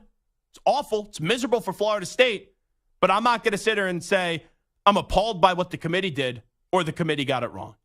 All righty, Zach Gelb Show, CBS Sports Radio. Come on back with the news brief. We'll show some love to Jordan Love and the Packers. We'll also update you on some of the biggest stories in the world of sports with some audio. You're in a 5-minute break.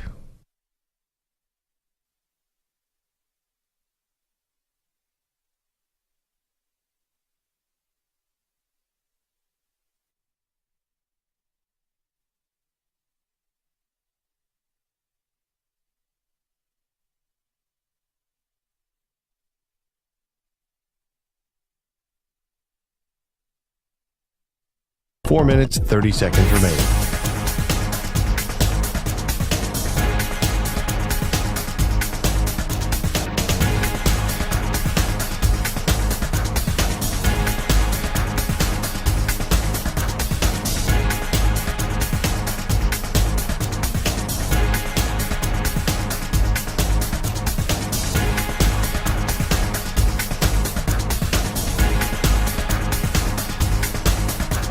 Four minutes remaining.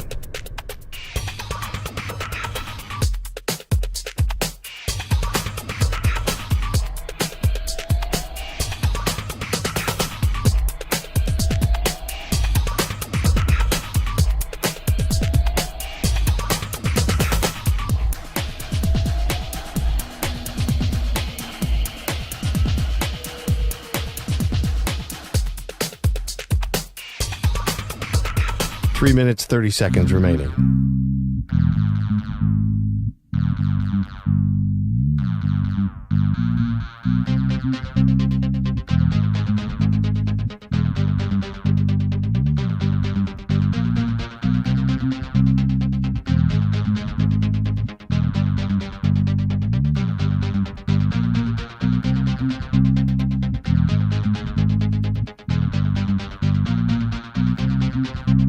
Three minutes remaining.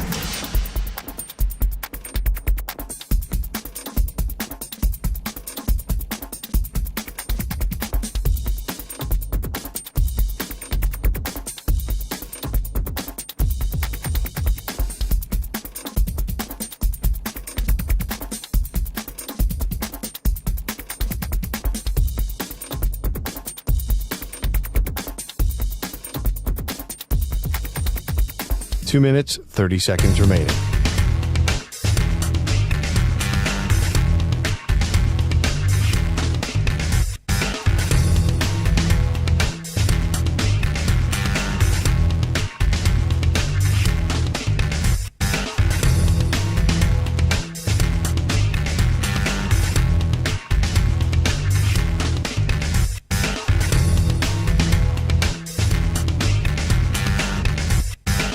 Two minutes remaining.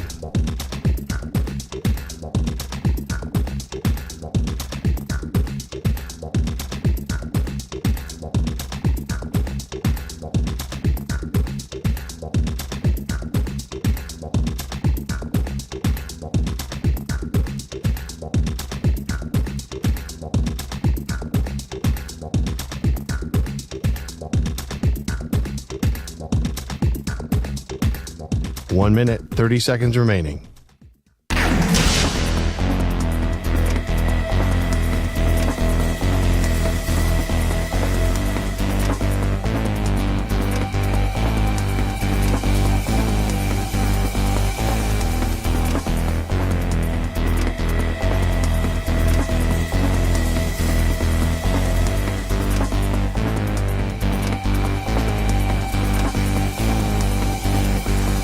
One minute remaining.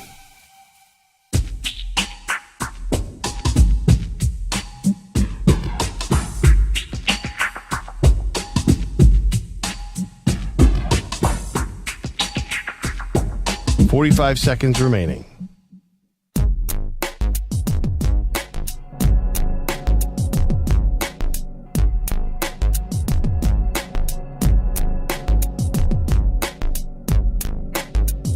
"30 seconds remaining.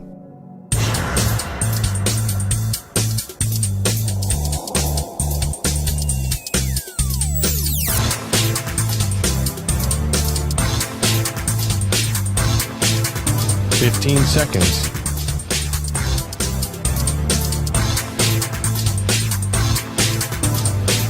Break ends in 5 seconds.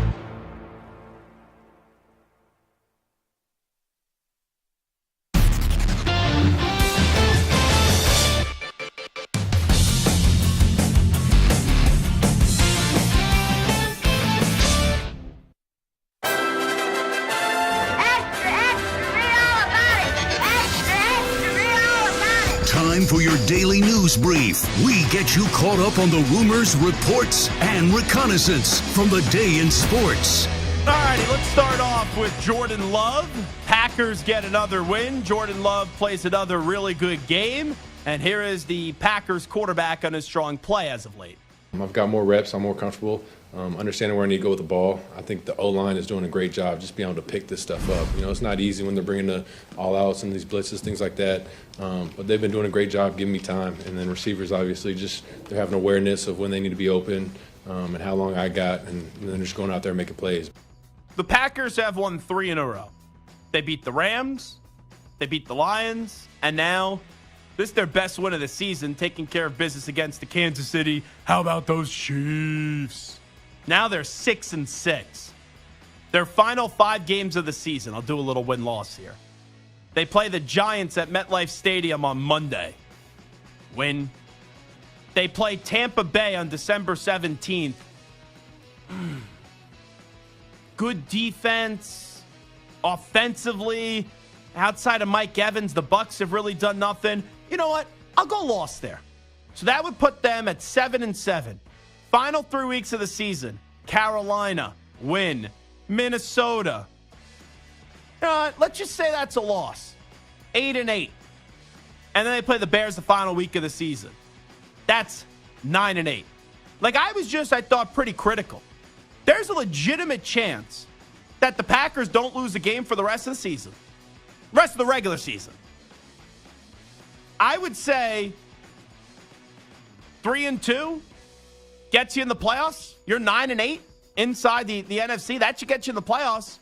But over that stretch of 5 games, they could go 4-1. But bare minimum, they need to go 3-2. I'm liking the Packers' chances of going to the playoffs. And that defense is solid. Kenny Clark's a beast.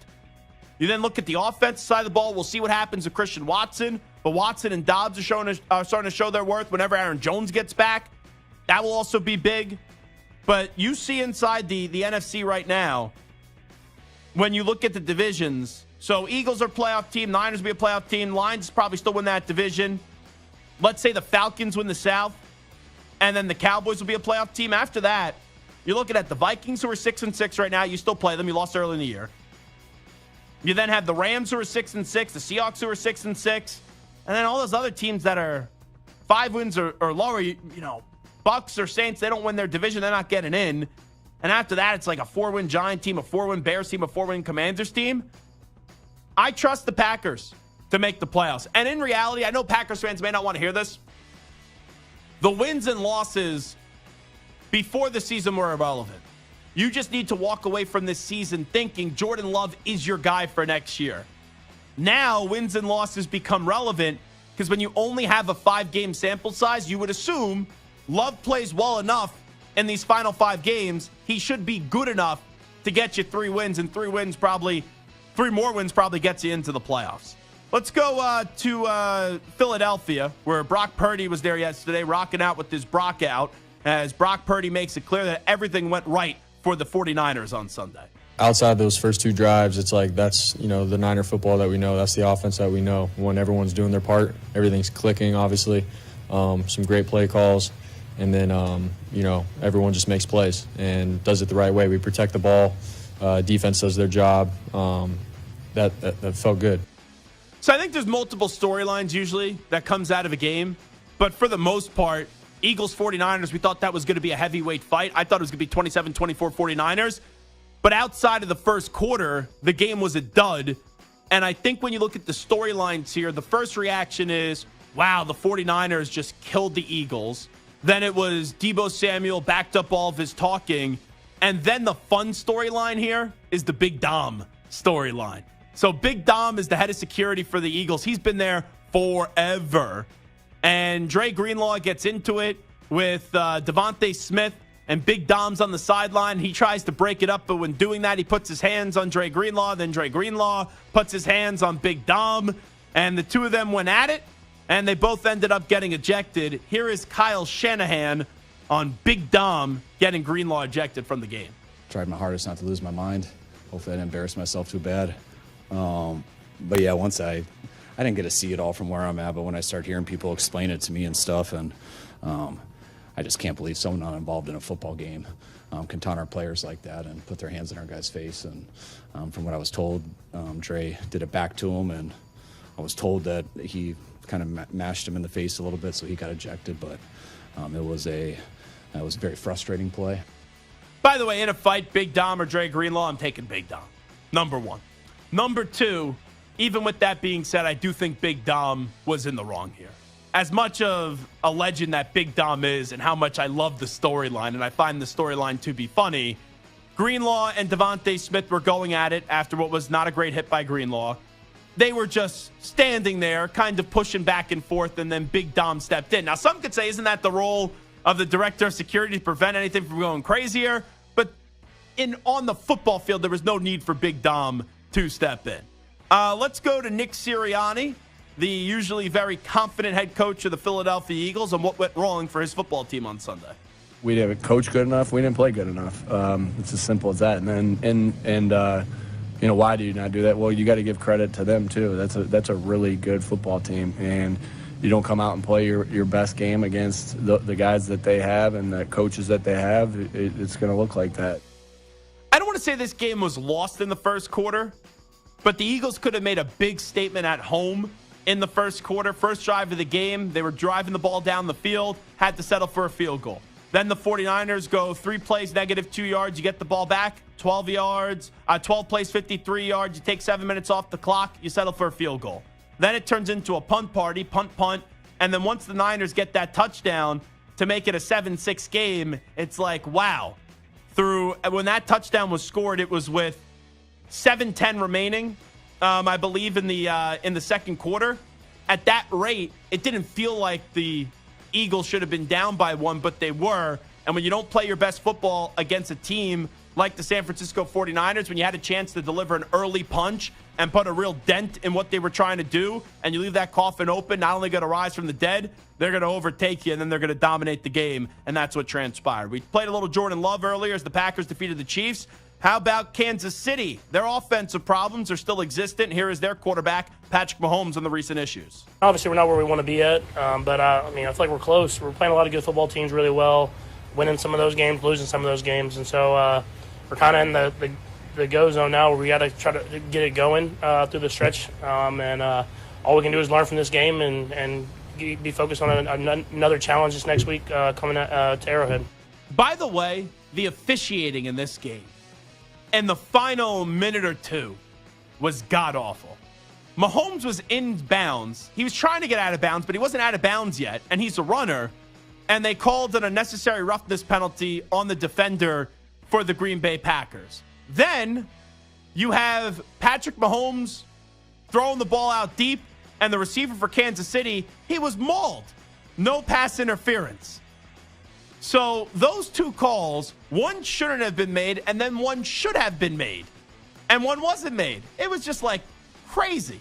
And then at the end of the game, I think it's Sunday Night Football, so that's Terry McAulay, who he was fine on the first two plays where he acknowledged right away they should not have thrown a flag on Patrick Mahomes, or, and give Patrick Mahomes a flag, and then they should have thrown one on the pass interference that wasn't called.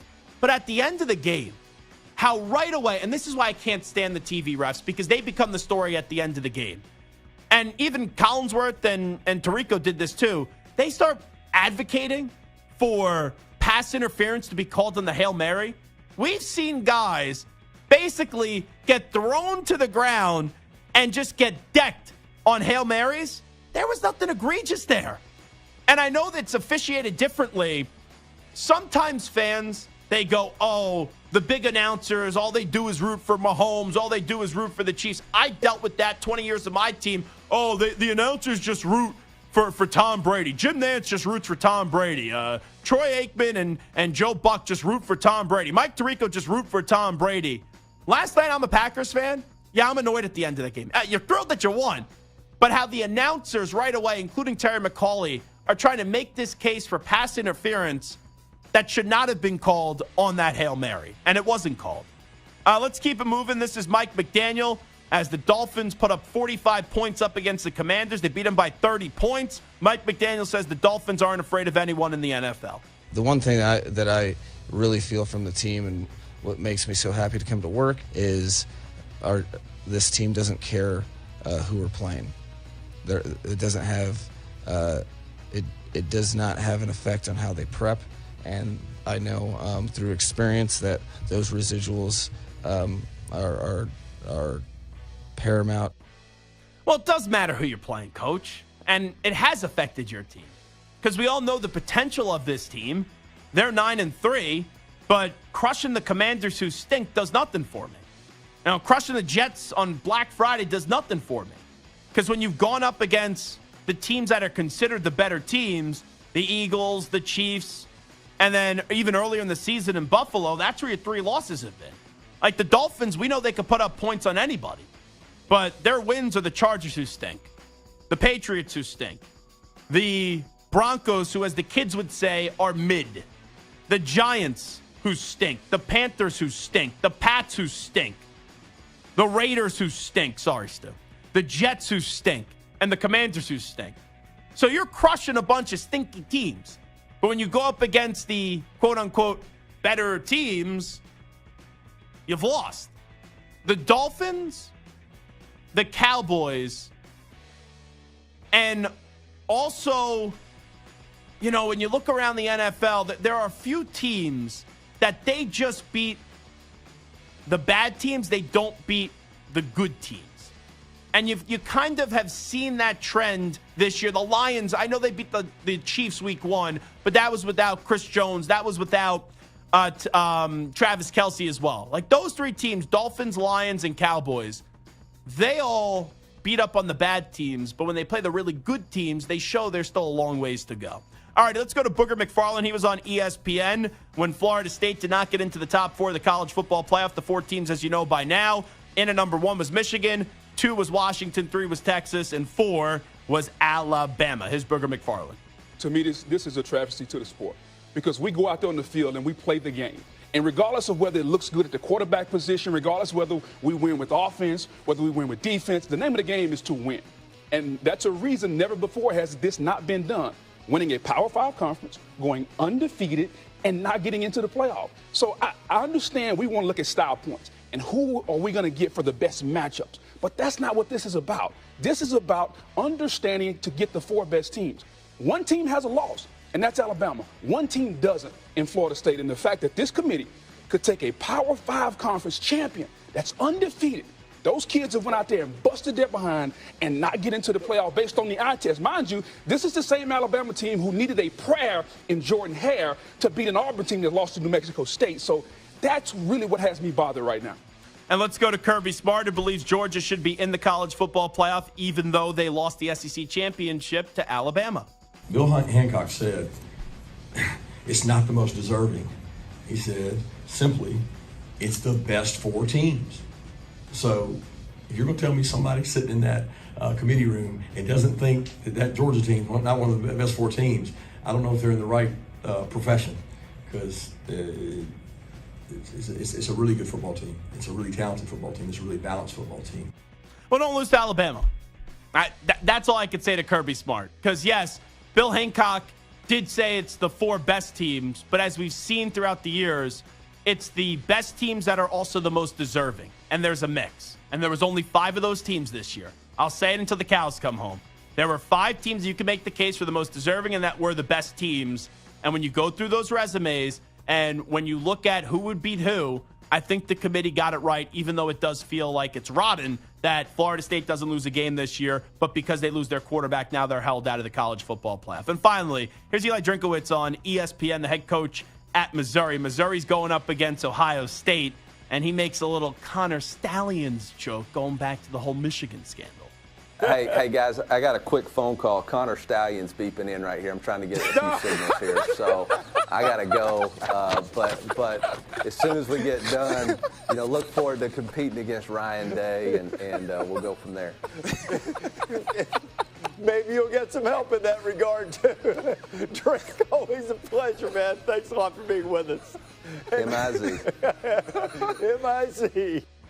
That's a good job by the coach, because I know Missouri's had a remarkable season. They're a top 10 team in the country. No one's talking about them today if the coach doesn't make a funny joke like that. And also, Stu, I'm trying to decipher here. Was that a shot at Ohio State or was that a shot at Michigan? Because they play Ohio State. You bring up Stallions. We know how much Ohio State bitched and complained about what Michigan was doing. And it's like, oh, Michigan's in the heads of Ohio State with this guy, Connor Stallions. Was that him trying to spook Ohio State a little bit, or was that just taking a jab at Michigan just because they're going up against Ohio State? I think it was more Michigan, but now that you mention it, there might be a little something there to Ohio State as well. Yeah, that's what because I saw everyone was like, "Oh, he took a shot at Michigan," Maybe and I watched Ohio this, State, yeah, and I was all fired up. I'm like, "Oh, let's go, let's see what he said," and I want to trash the coach, and I go, "I think he's kind of taking a shot at Ohio State, trying to get in their heads and play little mind games before they meet up on December 29th at 8 p.m. Eastern, Missouri and Ohio State." Imagine Stallions on the sideline in a Missouri Tigers hat. Oh, crying Day would be freaking out. It is the Zach Gelb Show on CBS Sports Radio. That's a news brief. We'll come on back with 3 college football takes. But first, standing by with the latest CBS Sports Radio update, here he is, the Act Man, Rich Ackerman. CBS Sports Radio. Sports Flash. Oh, week 13 ends with the Jaguars hosting the Bengals. Jacksonville is 8-3 and playing its first Monday night game in a dozen years, a sign that the times have been changing for a franchise that are enjoying its resurgence. Trevor Lawrence couldn't even contain his joy. It's going to be exciting. First one here in, what year? Since 2011, which is crazy. Yeah, we're really excited. I mean, it's another game at the end of the day, just different day, different time of day. So, but no, it's going to be exciting. I'm sure the city's pumped and hopefully get a nice big crowd, get rowdy over here, so it'll be fun. The Jaguars have won 7 of 8. The Texans' Tank Dell done for the season after undergoing surgery. Steelers quarterback Kenny Pickett also had surgery on his ankle. He's out Thursday at the very least. The Titans' Derrick Henry out of concussion protocol, but defensive lineman Jeffrey Simmons out a couple of weeks with a knee injury. Derek Carr is in concussion protocol. Caleb Williams done at USC. He will not play in the Holiday Bowl. Kyle McCord leaving Ohio State, entering the transfer portal. And not alone, as Oklahoma's Dylan Gabriel also entering the portal as well. And the Phillies have given Rob Thompson an extension through 2025. I'm Rich Ackerman. CBS Sports Radio is turning up the heat this December. From the NFL playoff push, bowl games, and coast-to-coast action from the NBA hardcourt to the college game, we've got you covered. CBS Sports Radio.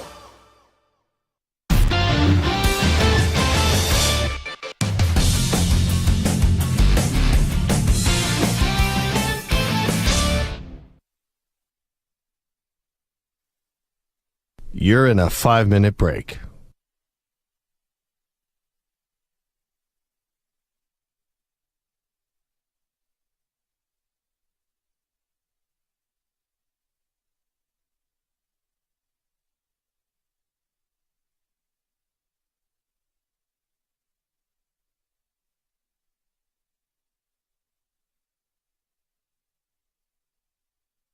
4 minutes, 30 seconds remaining.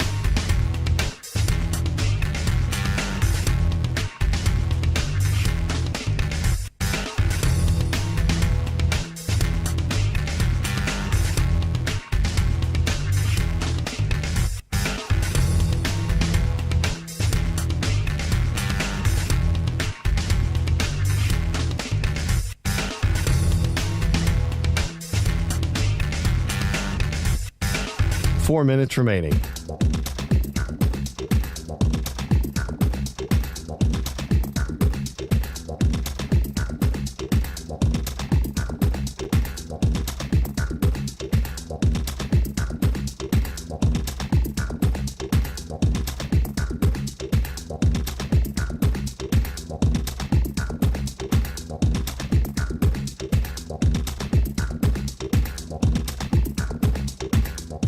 Three minutes, 30 seconds remaining.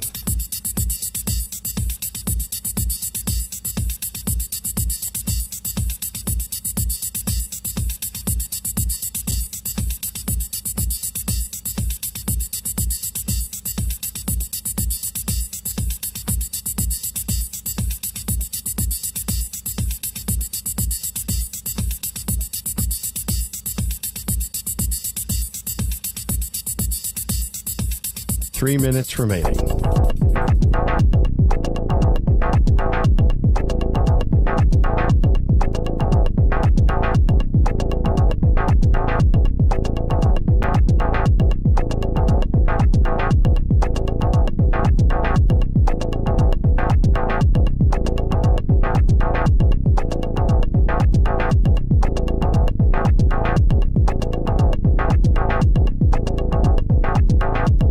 Two minutes, 30 seconds remaining.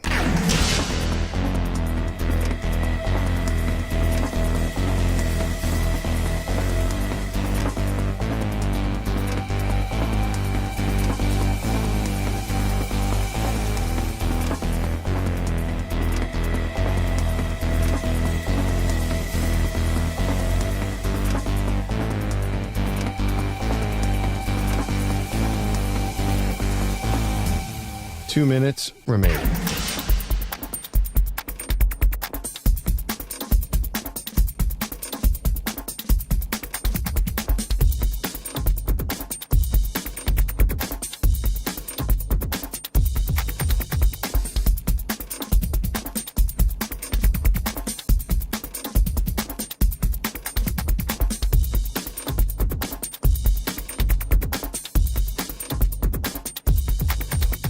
One minute, 30 seconds remaining.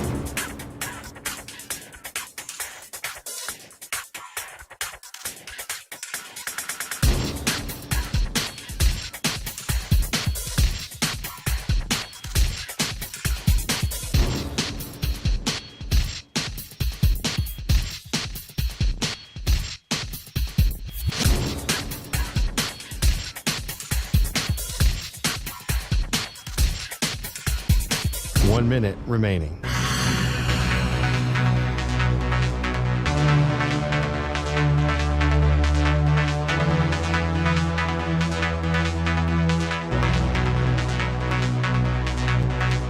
Forty-five seconds remaining.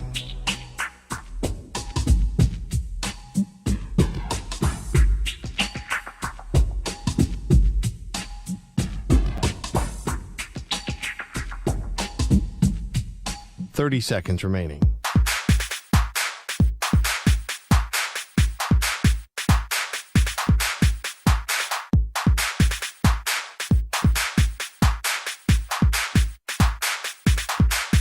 Fifteen seconds.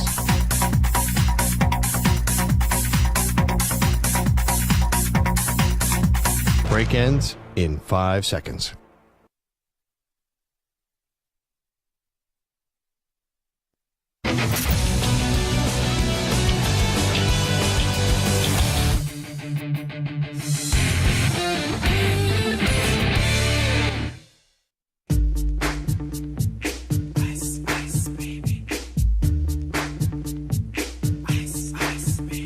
All right, stop, collaborate and listen.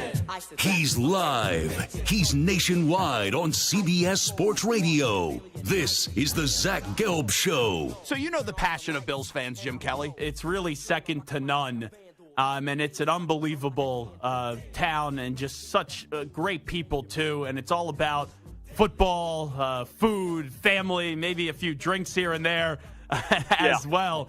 If they could table breaks. Yeah. Have you ever gone through a table, by the way? No way, and I don't plan on doing it. I'm 62 years old, and I've had enough surgeries. I don't need any more. Here's your host, Zach Gelb. All righty, this is Zach Gelb Show on CBS Sports Radio. You could stream the NFL on Westwood One for free, sponsored by AutoZone. All season long, you can listen to every Westwood One broadcast of the NFL Live on the NFL app by asking Alexa to open Westwood One Sports on the Odyssey app. Get in the zone, AutoZone. AutoZone's free battery testing and charging is available for free at your local AutoZone. Get in the zone, AutoZone. Restrictions apply. The Heisman Trophy, as we'll start off 3 college football takes. I have to be careful here with what I say because I am a Heisman Trophy voter, and they politely ask us that we don't reveal our votes until the award is announced. So the way that this works is, I think the deadline's today at 5 p.m. Eastern. Little disclaimer, I do not vote until after the conference championship games are over because I think it's terrible when people vote the week prior to the conference championship games, and then you may feel differently with what happens during conference championship weekend. So I casted my vote on Sunday, yesterday, and it was the toughest vote I've ever had to do for the Heisman because I was tossing and turning, and eventually I thought of a name on Saturday night between the 2 people I was tossing and turning with, and then on Sunday I wanted to see if I felt the same way, and I did. I think there was 3 names that you could consider. There may have been a wide receiver or 2 that you could also consider. I'll tell you now without giving it away. My 3 votes, as you get 1, 2, and 3, they were all quarterbacks. And when I was determining 1 and 2, there are some years where the wins and losses matter. There are some years where they don't. But the award goes to the most outstanding player in college football. And I do think the Pac-12 title game had an impact on the way that I voted in a way that I didn't think I was going to vote, even though Michael Penix Jr. played a great game. But all I will say, with keeping this very vague, as this is take number 1, I thought the person that I did vote for, he had something that was so outstanding that none of the other quarterbacks that I considered voting for didn't have, and that was the rushing yards. So I think when you go through that and you look at the rushing yards behind a quarterback that I have not named yet, who has been in the news a lot to win this award and may or may not be the betting favorite compared to the other quarterback that I'm a big fan of, and you go on your own and see who had the more rushing yards and the more total touchdowns, that's what determined my vote this year. So there's a college football take number 1. Number 2. Nick Saban's still the king of college football. And it's funny to me, when you're Superman, and when people take your cape or they're trying to grab and latch onto your cape, it's amazing how quickly, and this not only goes for college football, but in all sports, we give up the cape for someone that for basically 2 decades has dominated the sport. And you look at what Nick Saban has done, there has been other flavors that have been impressive and put a big dent into what Nick Saban was trying to do and made it tougher. Dabo Swinney for a while, he had that cape. Kirby Smart, the last 2-3 years, had that cape as well.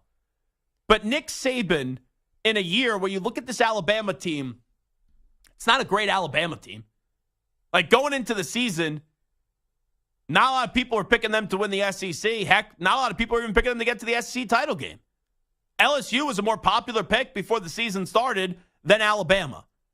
And I go back to that decision by Nick Saban to bench Jalen Milroe earlier in the season. I said this at the time. I don't think he actually wanted to bench Jalen Milroe. But he kind of, for the first time in his career, bowed down to the public pressure. Where for the last 10 or 15 years, Nick Saban has had not an ounce of public pressure.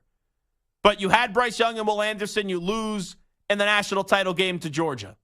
Then Georgia wins back-to-back championships. Last year, you had 2 losses. You weren't even in the college football playoff.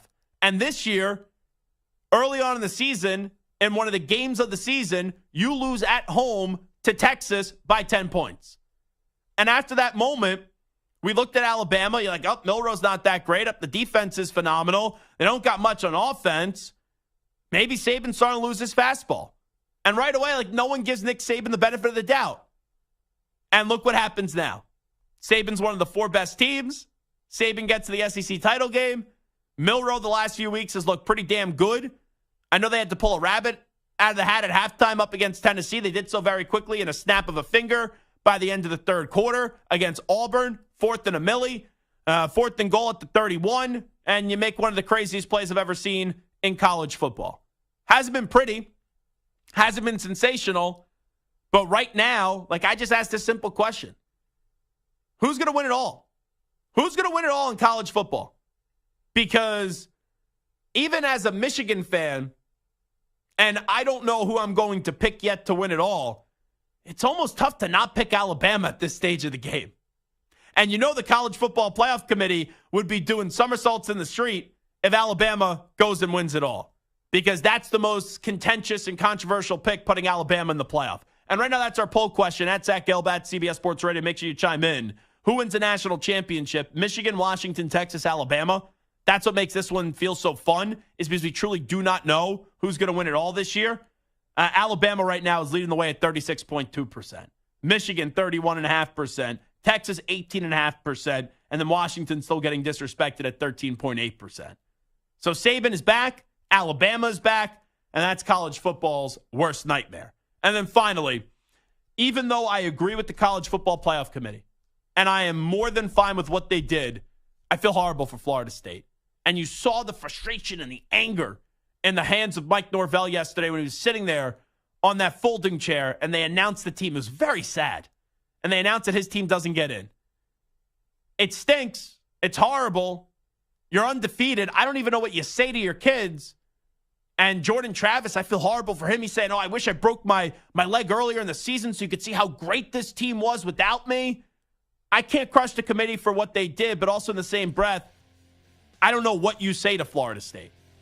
Because, yes, I do think Michigan, Washington, Texas, and Alabama are better with no Jordan Travis than Florida State. But Florida State didn't lose a game. And that's just gut-wrenching. And I'll be really curious to see what Florida State we see up against Georgia in their bowl game. And we'll see how quickly Norvell can regroup his guys, even though he's done a remarkable job this year and even going back to last year.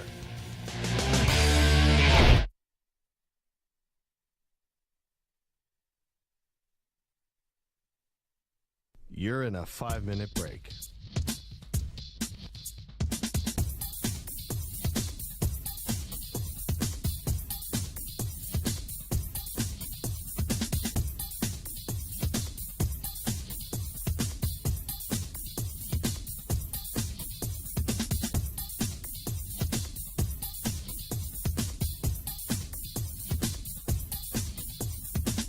Four minutes, 30 seconds remaining.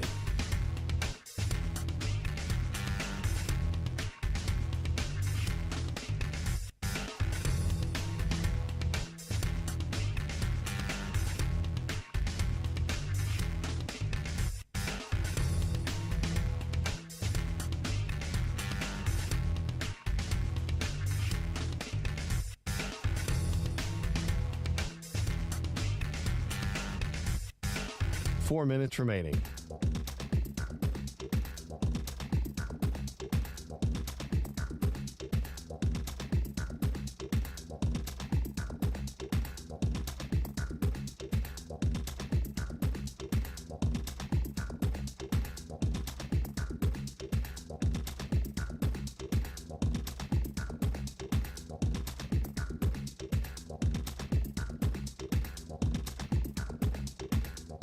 Three minutes, 30 seconds remaining.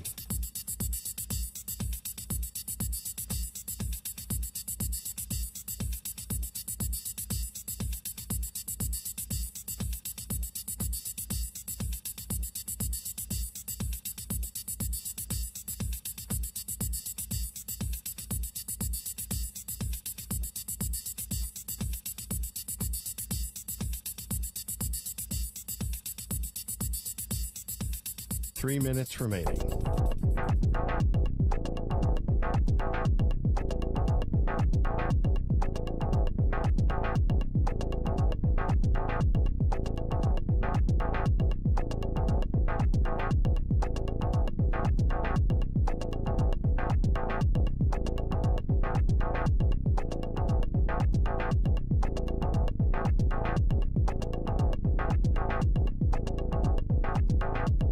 Two minutes, 30 seconds remaining.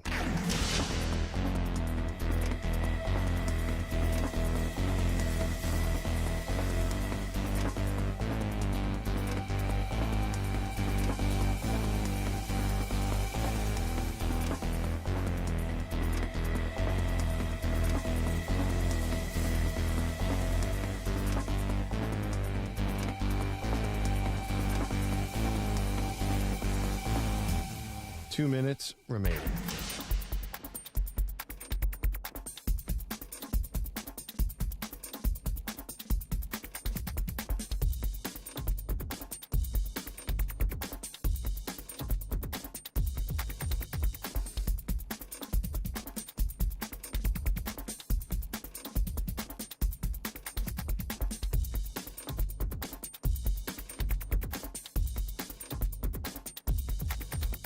One minute, 30 seconds remaining.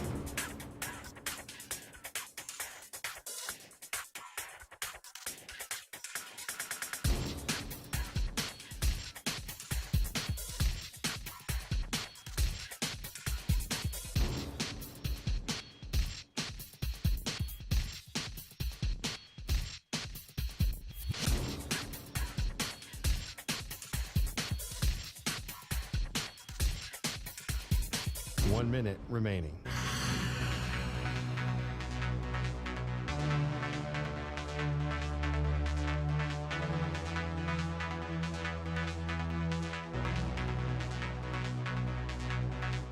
Forty-five seconds remaining.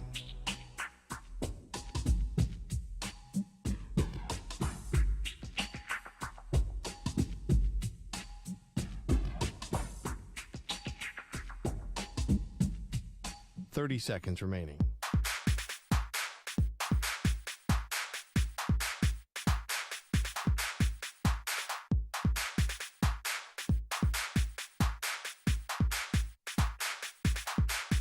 Fifteen seconds.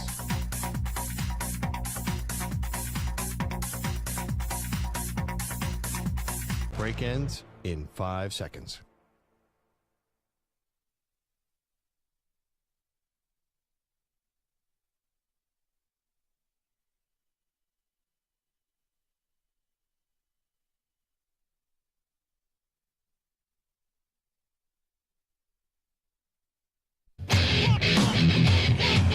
He's live. He's nationwide on CBS Sports Radio. This is the Zach Gelb Show.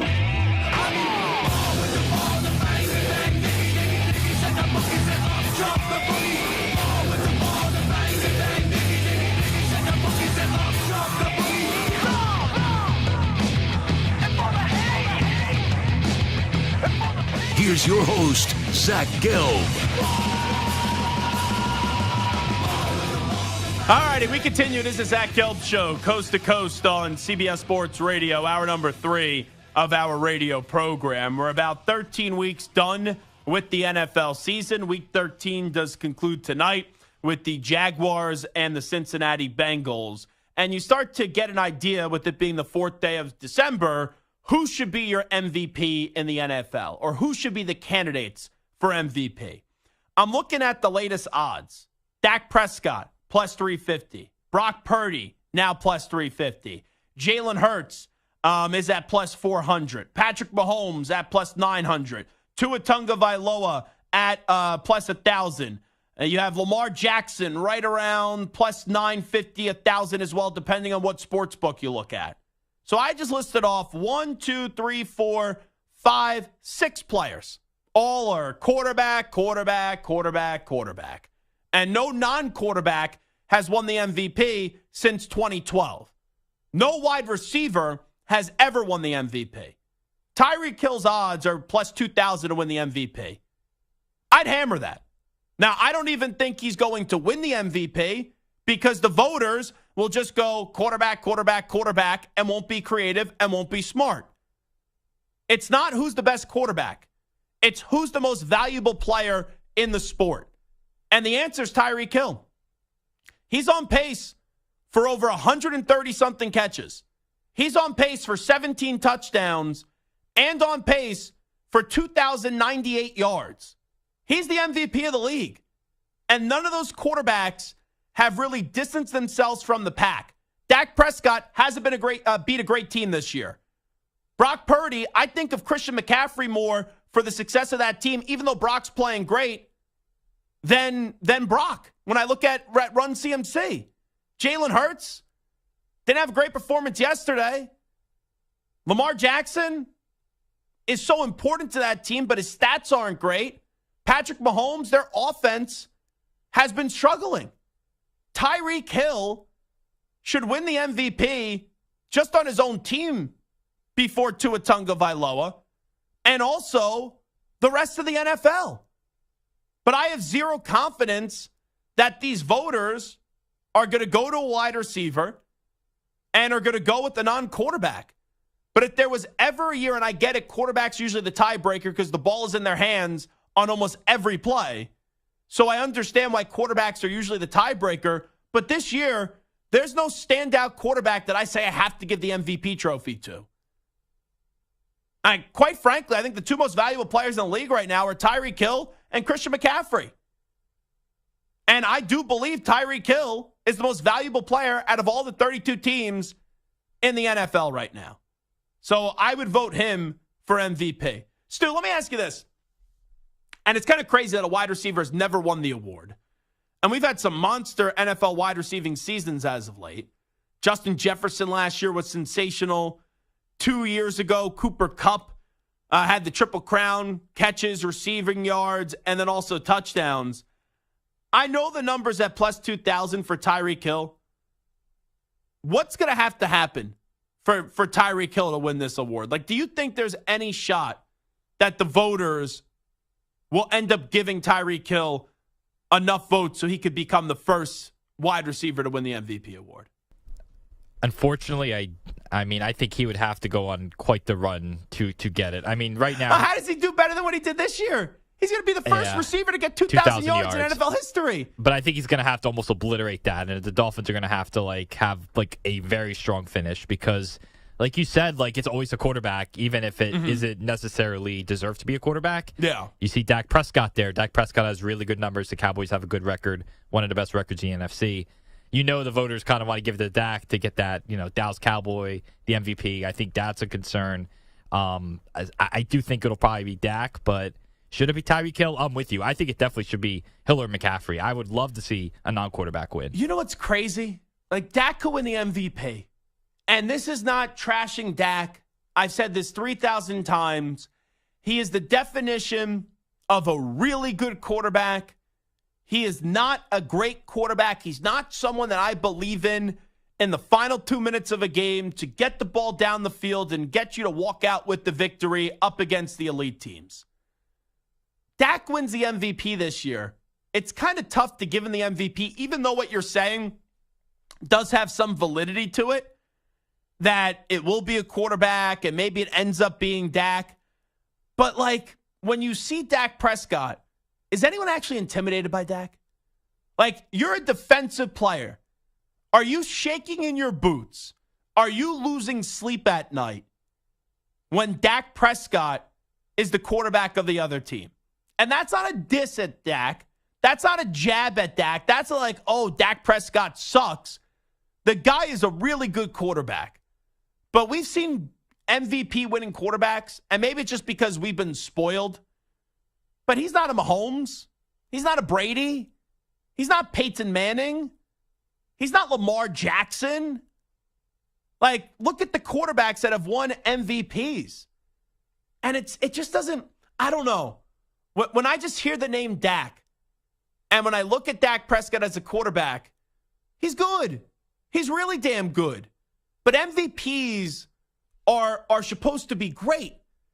And or have a great season. And Dak is having a really good season. But what's like the signature moment of Dak Prescott this year? And that's the thing that I trouble with. And I know that the Dolphins have not beat great teams either. But Tyreek Hill has been by far and away the best wide receiver in the sport this year. I can't sit here and say that Dak Prescott, since Stu used him as probably the guy that's going to win the award, has been by far and away the best quarterback. And you go through it. I think of the Cowboys, what do I first think of? I think of Micah Parsons. I think of the 49ers. Who do I first think of? Christian McCaffrey. The Eagles. Yeah, I do think of Jalen Hurts, but I don't think Jalen Hurts had an MVP season. I think of the Chiefs. First thing I think of is Patrick Mahomes. But Mahomes went through a stretch where they didn't have a point in 3 straight second halves. And last night, that offense didn't do enough. And Mahomes, yeah, where would the Chiefs be without Patrick Mahomes? You could use the most valuable definition. He could maybe fit that, but you got it when Mahomes is on a scale now of Brady and Jordan, where Mahomes still has to win a lot more to be those guys. But for Tom Brady to win the MVP or LeBron to win an MVP, you have to have the most ridiculous stats and you have to be the number 1 overall seed. Because we look to take away from those greats instead of adding on to what they've done. And when I look at the Dolphins, I know Tua has better odds right now, but Tua should not be the MVP of this team over Tyreek Hill. You ask any player in the league, and this is nothing against Tua, who's the most intimidating player on the Dolphins? Who's the best player on the Dolphins? It's Tyreek Hill. So I go through this. I would even give the MVP. If I had to pick a quarterback to get the MVP to this year, I would actually say it's C.J. Stroud. Now, he won't win the award because he's going to win Offensive Rookie of the Year. But for C.J. Stroud, that team was picking second in the draft. He goes there. It's not like this team is loaded with talent. He's got Devin Motor Singletary in the backfield. Nico Collins has turned into a 1,000-yard receiver ever since C.J. Stroud got there. Dalton Schultz has been in and out of the lineup. You look at this team, and Robert Woods is a solid veteran. They don't got elite talent. And C.J. Stroud has walked in there, and they're a bona fide playoff team. And C.J. Stroud has been sensational and has come up clutch in big fourth quarter moments. Since, you use Dak, by the way, Stu, and I know it's different. We're talking MVP for this year, but I'm going to take it a step further. When I look at a franchise quarterback, I think of 2 things. Where's my confidence level, regardless of what the stats say, on third down and whatever, that he's going to get the first? And then also in the final 2-3 minutes, you have the ball, you're down by a field goal, down by a touchdown, whatever it is, down by 4. Where's my confidence that quarterback's either going to tie up the game or go win the game? Through what now, 13 weeks of the season? I think the Texans have had the bye week, so 12 weeks of the season? 12 games season? I'm already more confident in C.J. Stroud as a franchise quarterback than Dak Prescott. And this is not anti-Dak. And I know Cowboys fans will say, oh, you're just a hater. Oh, you call us cockroaches. But Dak has limitations. He does. And sometimes you're just good, not great. And maybe this year Dak's having a great season. He'll end up winning the award because no one else has really taken the baton. But I ask you right now, Stu, that's your name, MVP right now? You believe, you had to take a guess, Stu, that it's Dak Prescott. That's the guy? Yeah, I think that's the guy right now. Okay. If you gun to my head, that's who wins it, yes. Okay. I wonder, we put out a poll question, who's more valuable to their team? Tyreek Hill or Dak Prescott? I just wonder what the responses would be. Who should win the MVP? I can't even sit here, and I don't think you could do this either. Can you, without a doubt, tell me right now Dak Prescott is the best quarterback in the NFL? No way. No. No. Tyreek Hill, is he the best wide receiver in the NFL? Yes. Yeah. So in a year where the award is made up to go to a quarterback pretty much, and the last running back to win it or non-quarterback was 2012 was Adrian Peterson. We've never seen a wide receiver win it. It doesn't have to be a quarterback every year. doesn't. And this year, yes, I'm picking first in the draft tomorrow. I get to draft all players. I would take Mahomes. So would everyone else because of the importance of the position. But this year, there has not been one quarterback. I know there's been a lot of injuries too. But there has not been one quarterback that has been significantly better than everybody else. And you want to tell me, Cowboys fans, it's Dak, or 49ers fans, it's Brock Purdy, or Dolphins fans, it's Tua Tagovailoa. Those three teams, not even the first three players the first player I think of with your teams. Once again, Cowboys, think of Micah Parsons, who made the big play at the end of the game against the Seahawks. Micah Parsons. 49ers, it's Christian McCaffrey. Dolphins, it's Tyreek Hill. Like Tyreek Hill, he has been the best offensive player in the league this year by such a wide margin, by a big margin. And even, I know injuries have played a factor into this with Myles Garrett.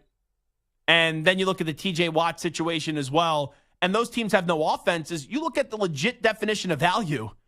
The Steelers now, they've lost Kenny Pickett, but even when he's playing, he stinks. So now you're going to Mitch Trubisky, whatever you want to call him.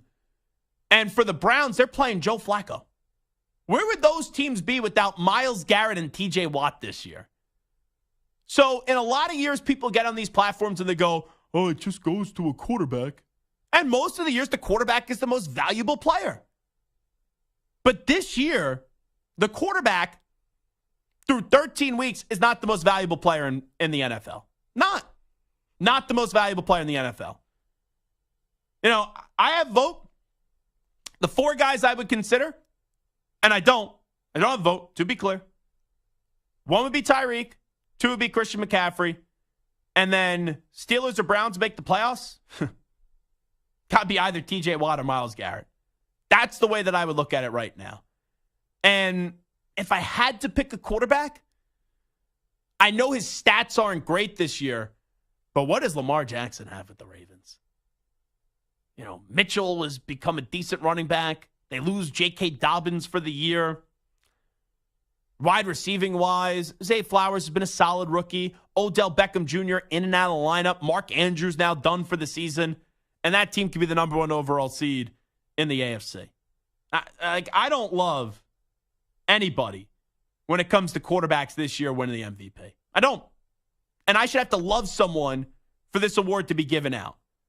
Even though I've had problems with, obviously, the way that Tyreek Hill has conducted himself off the field, and I don't love Tyreek Hill as a human being, this is an on-the-field award. And when it comes this year, he's the most valuable player in the NFL with what I've seen. Think about it. Over 130 catches he's on pace for. $134. 2,098 yards, and he's on pace for 17 touchdowns. And I know you can say, it's just against the Commanders. Yesterday, he went for 78 and 60 on 2 touchdown catches, which is absolutely bonkers. Who should win the NFL MVP? 855-212-4CBS, 855-212-4227. And do you think it should be Tyreek Hill? Because if you haven't been paying attention the last 15 minutes, I think I've made that pretty damn clear. I think he should win the MVP. We'll take a break. We'll come on back. We'll do a little no-huddle offense next. You're in a 5-minute break.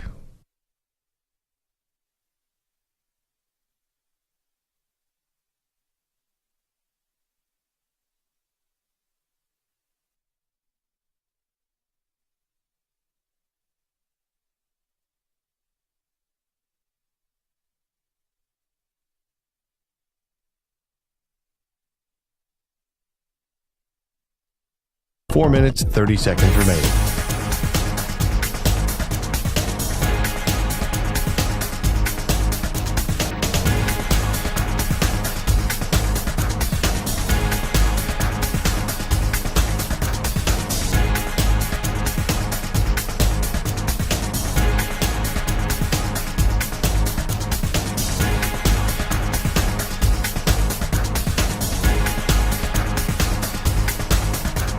Four minutes remaining.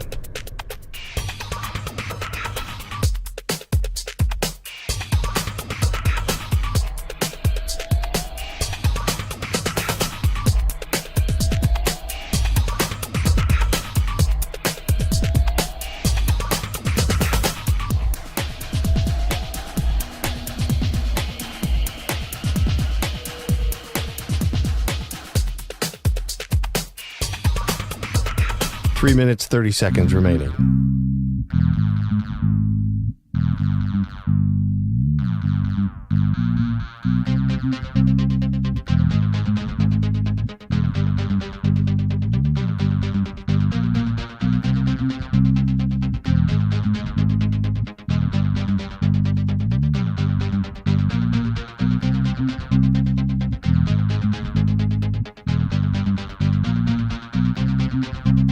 Three minutes remaining.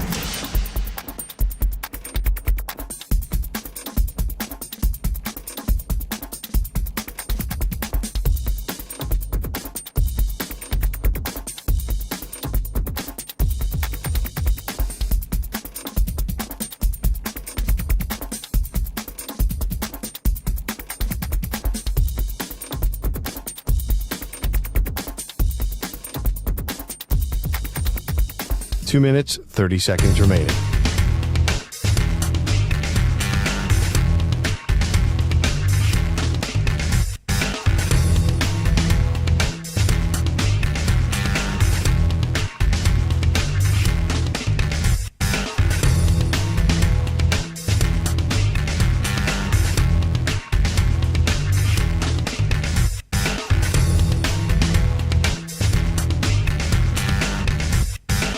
Two minutes remaining.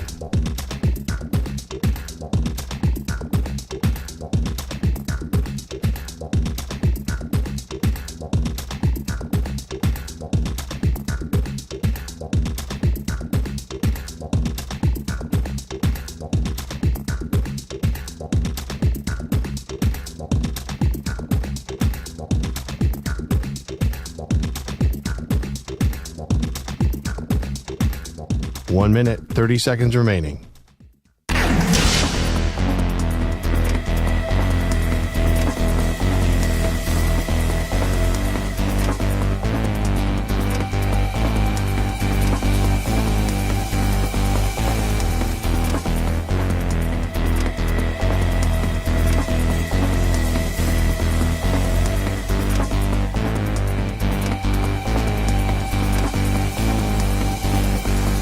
One minute remaining.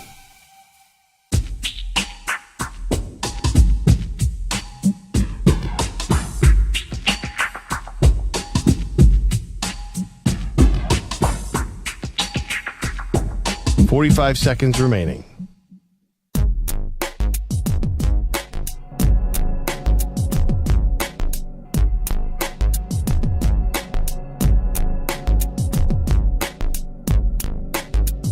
Thirty seconds remaining.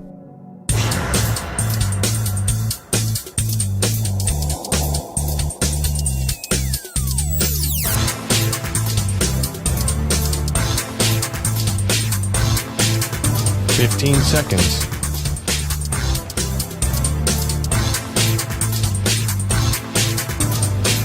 Break ends in 5 seconds.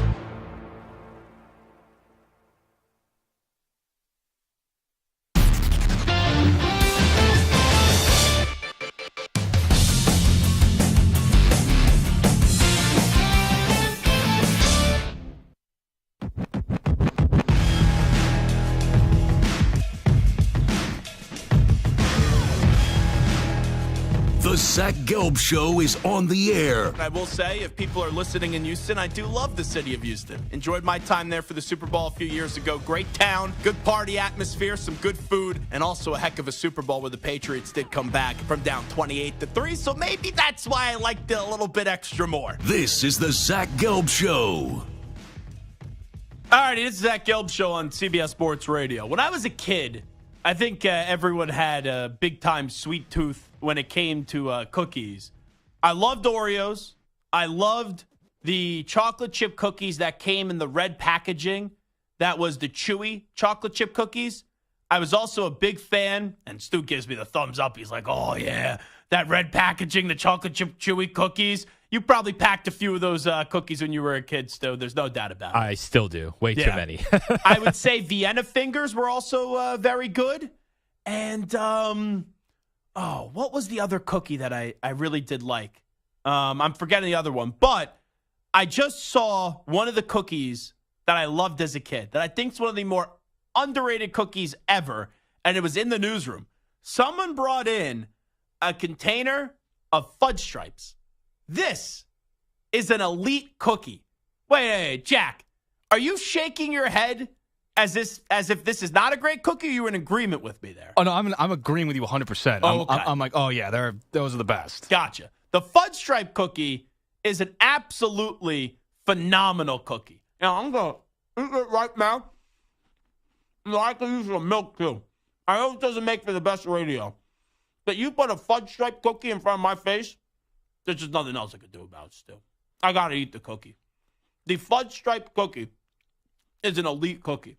I also enjoy, this could be a traditional cookie, or maybe like you don't expect a kid to love this, but a graham cracker, just a regular graham cracker. You give me milk and some graham crackers, I'm a very happy camper. But this is amazing. How many do you think you could eat of these in one sitting? Man, probably 6 to 8, maybe more. Oh, come on, 6 to 8.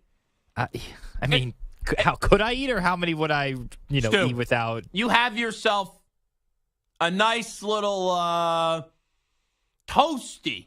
Let's just say Saturday. Okay. You have a little toasty Saturday with some performance enhancers. I put down 24 of these cookies.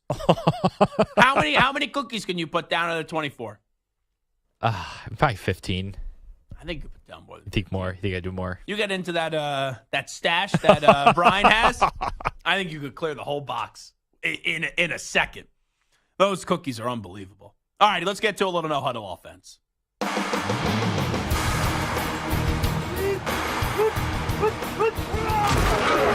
Touchdowns, sacks, upsets, and last-minute heroics. Another NFL Sunday is in the books, and we've got you covered with the biggest plays and sound bites from another wild week in the National Football League.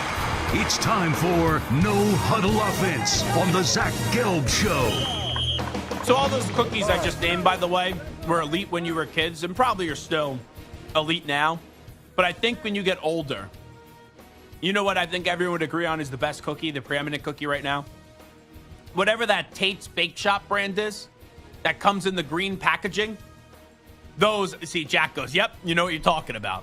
The cookies that are always in the supermarket in the green packaging are absolutely wonderful as well. Also, what were those? It was the vanilla cookies on the outside, and then the inside was like chocolate frosting. Those were delicious. Oh, I forget the name of those cookies. Milanos? Yeah. I think that's what they were called, right? Jack, does that make sense too? Yeah, Milanos. Yeah, Milanos. Okay. Yeah. Those are good. My dad, for some reason, my dad had like a fetish growing up as a kid of putting the cookies in the freezer. He would always put the cookies in the freezer.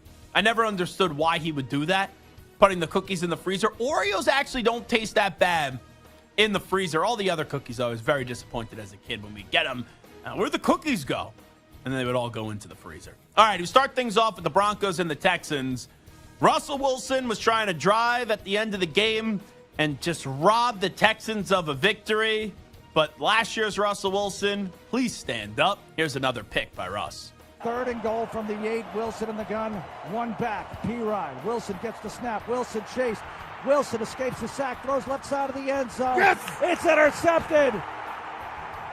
The Texans have it. Jimmy Ward. Houston's going to win. 9 seconds to go.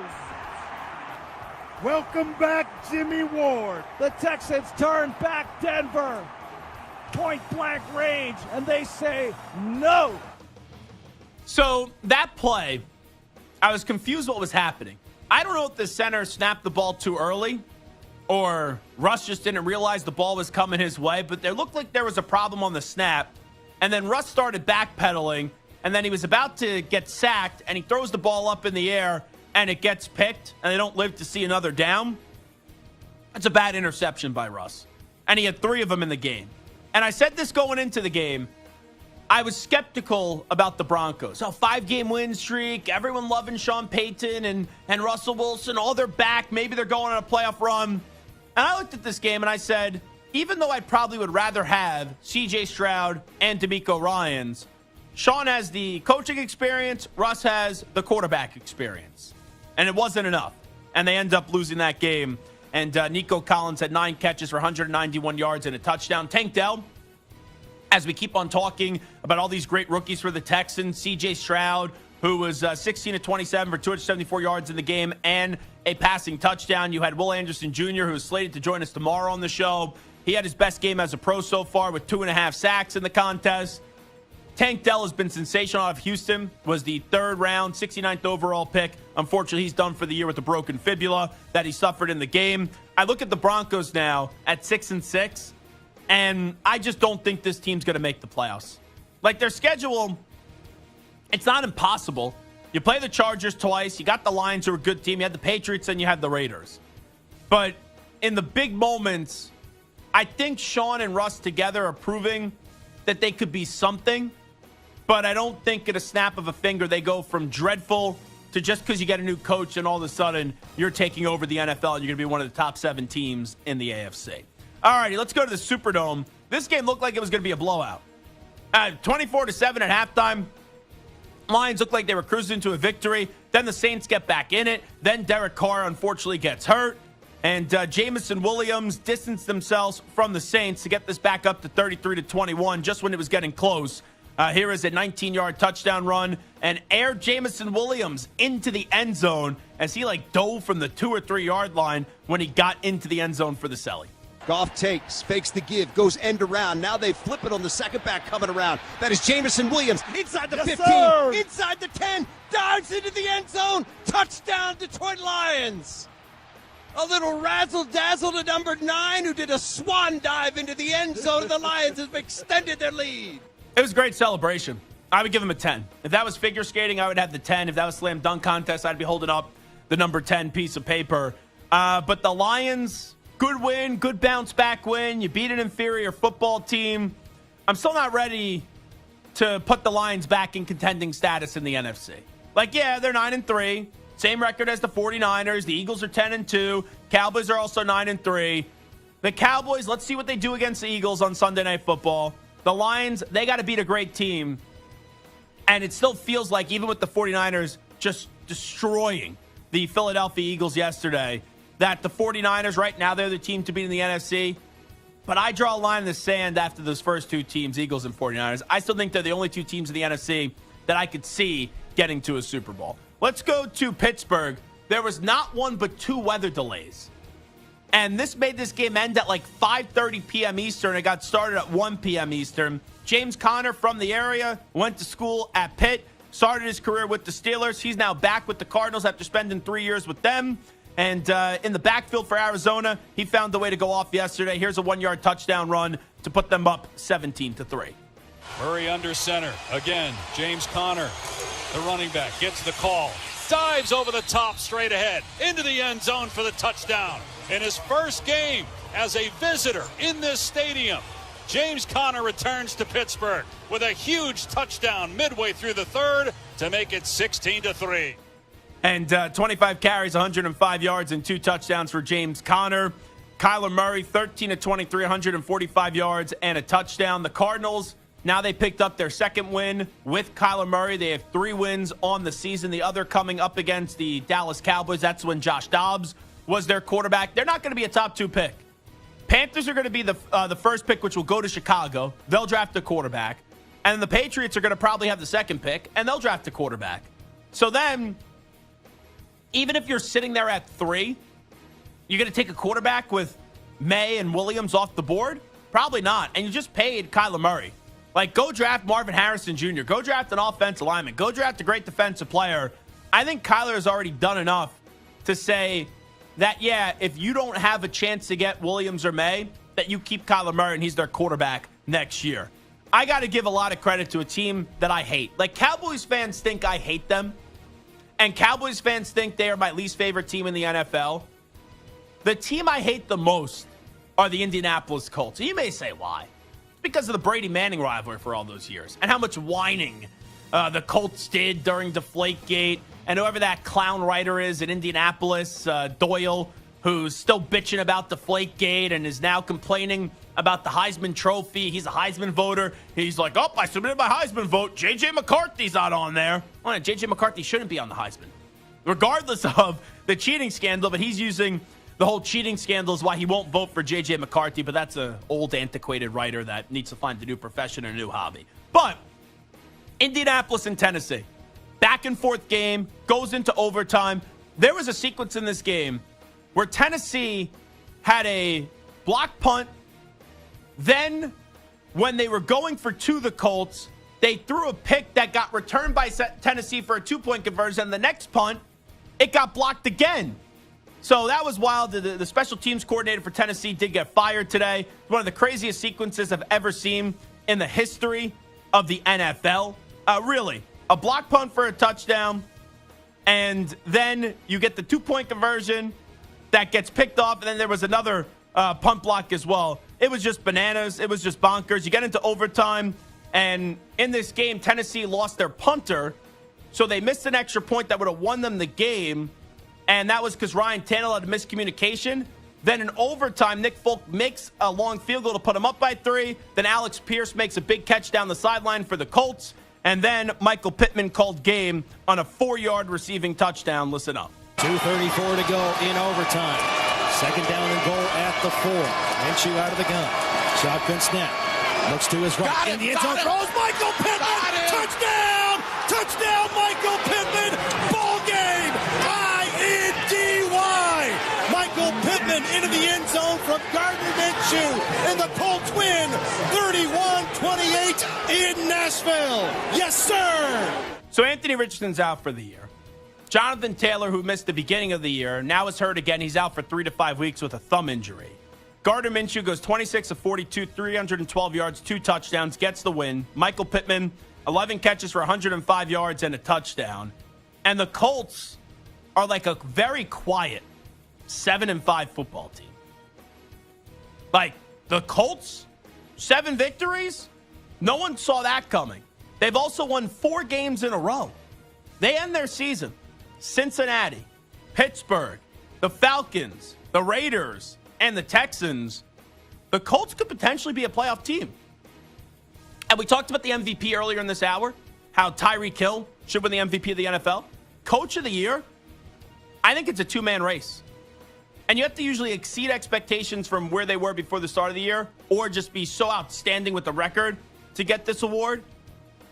D'Amico Ryans and Shane Steichen, one of those 2 guys, either of those 2 teams make the playoffs, that's your coach of the year. Whoever does that between D'Amico Ryans and Shane Steichen. Both rookie coaches have been phenomenal.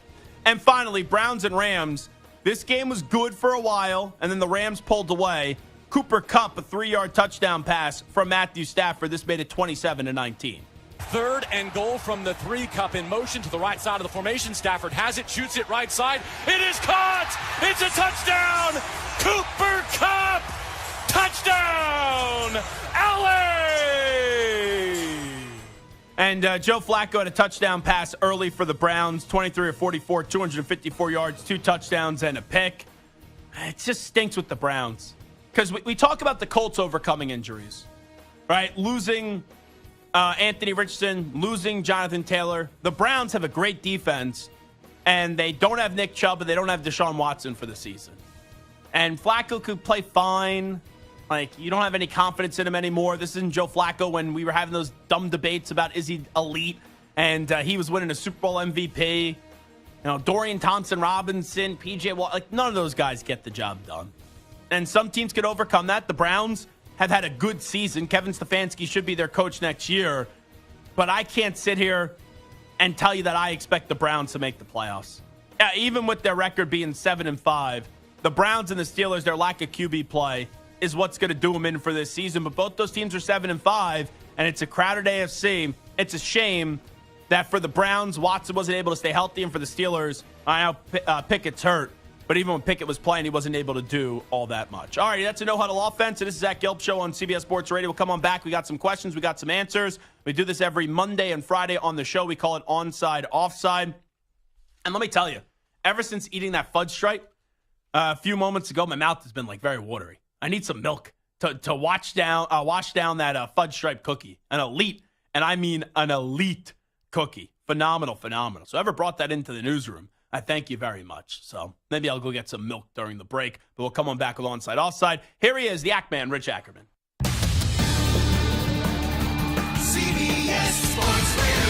Sports Flash. No better not to eat chocolate during the show. This Very season, tasty, come on. Still, this season has not gone as planned for the Bengals, starting with the training camp injury to Joe Burrow. That would be a theme for 2023. Burrow is gone. Jake Browning making the start once again tonight on Monday Night Football in Jacksonville, hoping it goes better than a week ago. Walking off the field, felt like I played terrible, and just I think part of that had to do with the loss. And there's definitely some things I can clean up, but then you watch the film, it's like, okay, I can see where there's definitely stuff I need to improve. I want to emphasize that, but there's some stuff to build on too that I thought were some positives.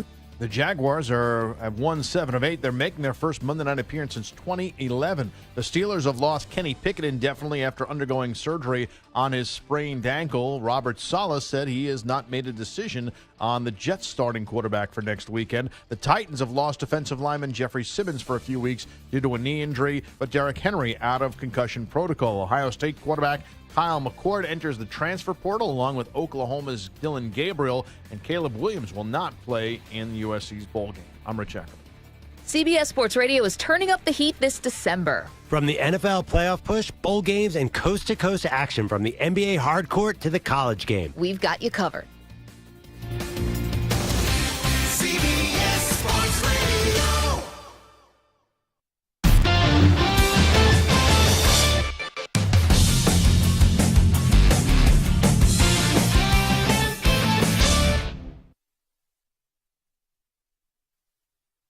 You're in a 5-minute break.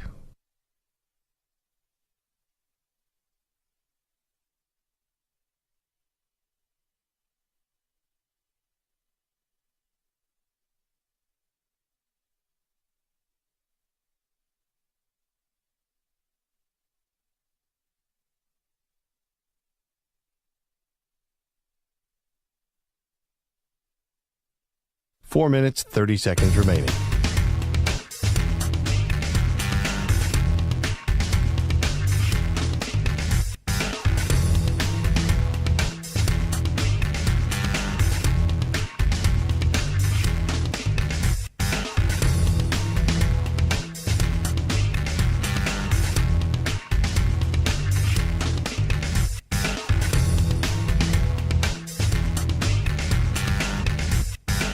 Four minutes remaining.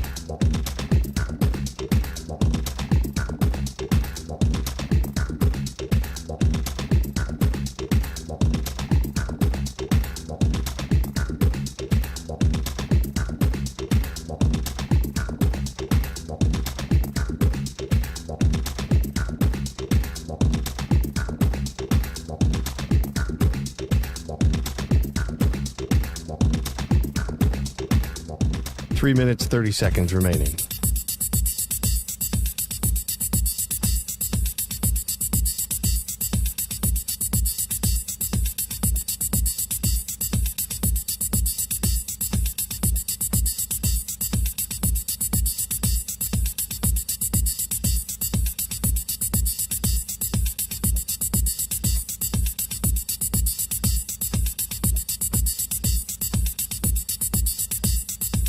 Three minutes remaining.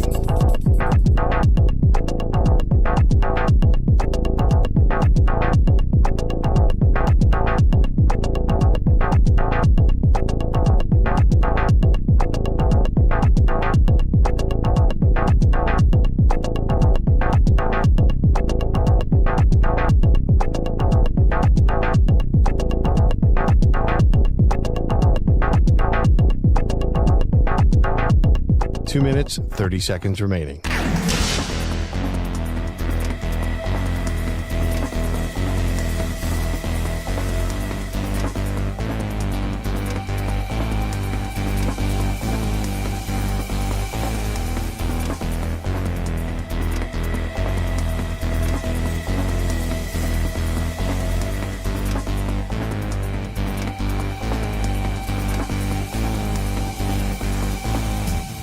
Two minutes remaining.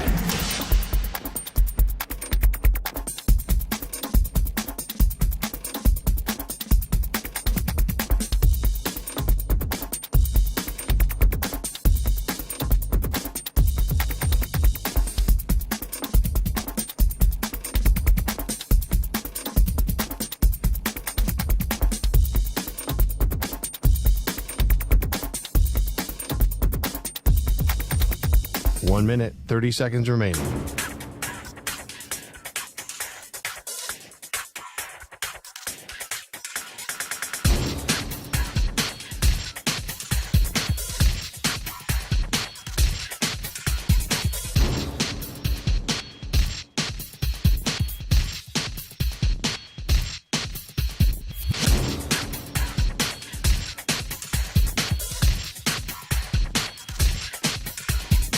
One minute remaining.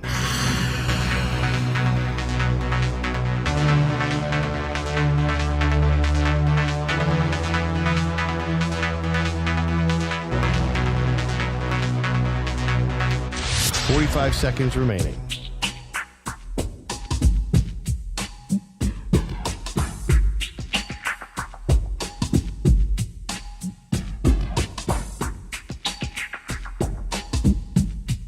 Thirty seconds remaining.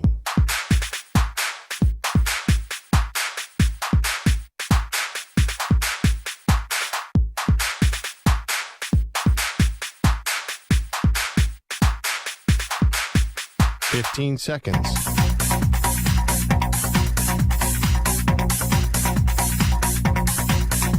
Break ends in 5 seconds.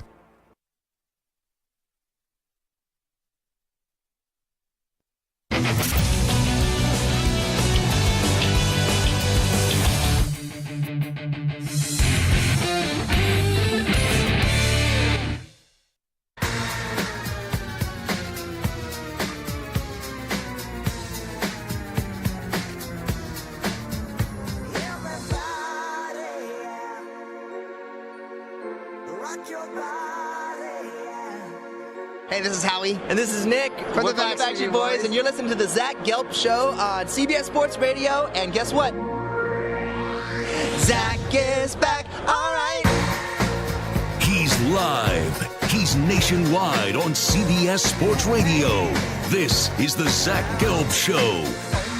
Alrighty, it's time to answer our Ask the Pros question of the day, and it's brought to you by O'Reilly Auto Parts. Mike in Jacksonville says, Zach, who do you like in the game tonight? What would be your betting play between the Bengals and the Jaguars? You could submit a question by tweeting at CBS Sports Radio or at Zach Gelb, ZACHGELB, using the hashtag Ask the Pros. And you can think O'Reilly Auto Parts for all your car care needs. Get guaranteed low prices and excellent customer service from the professional parts people at O'Reilly Auto Parts. I had a good gambling day yesterday. I made 3 plays yesterday. 2 out of 3 hit. And one of them was a plus 770 parlay. Mike Evans, anytime touchdown. Thank you very much. Congratulations, Mike Evans, by the way. Every year in his career, 1,000 yards wide receiver.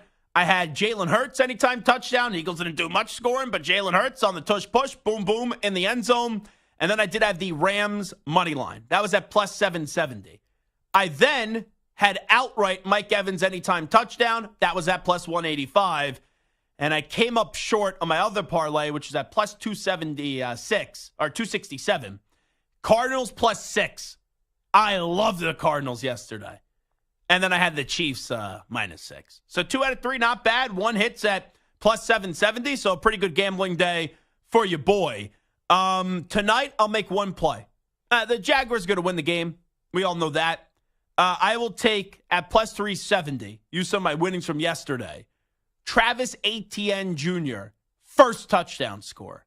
I'll go Travis Etienne Jr., first touchdown score tonight. Maybe you get like a big catch set up by Christian Kirk or Calvin Ridley, Ingram, whoever. Get it down to like the 2 or the 1 yard line, and you hand that ball off to Travis Etienne Jr. for the first touchdown of the game.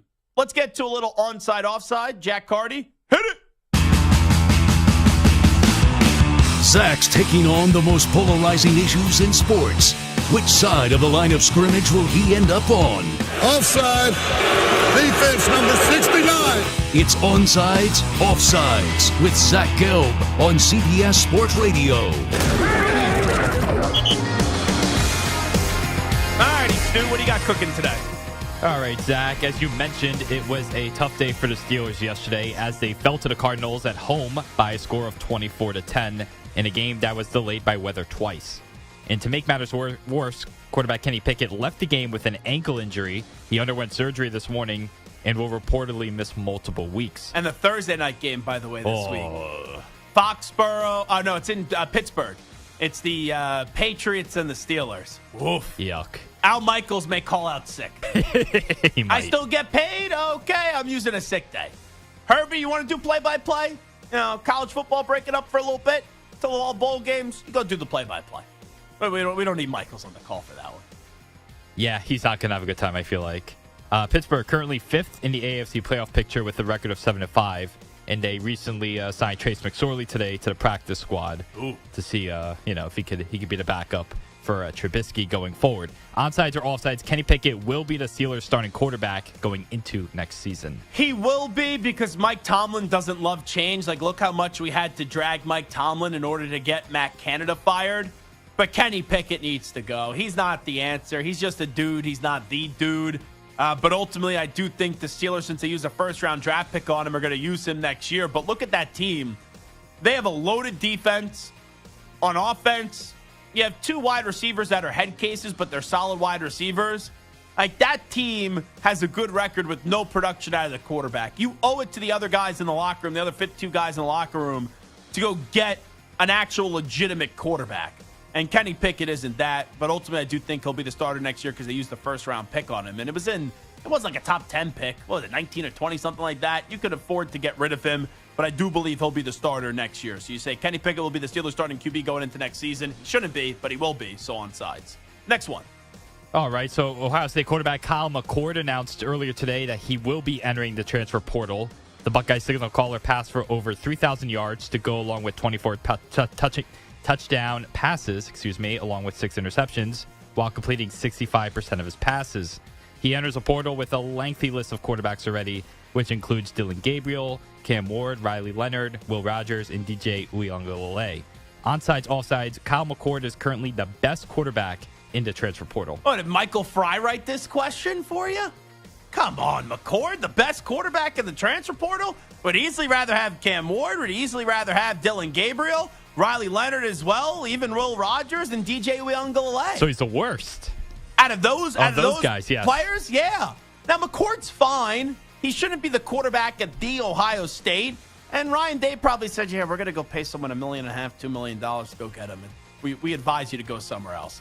But it's tricky when you get in the transfer portal because now Ohio State has to find someone better. McCord was fine, but he wasn't great against Michigan, and he cost them the game.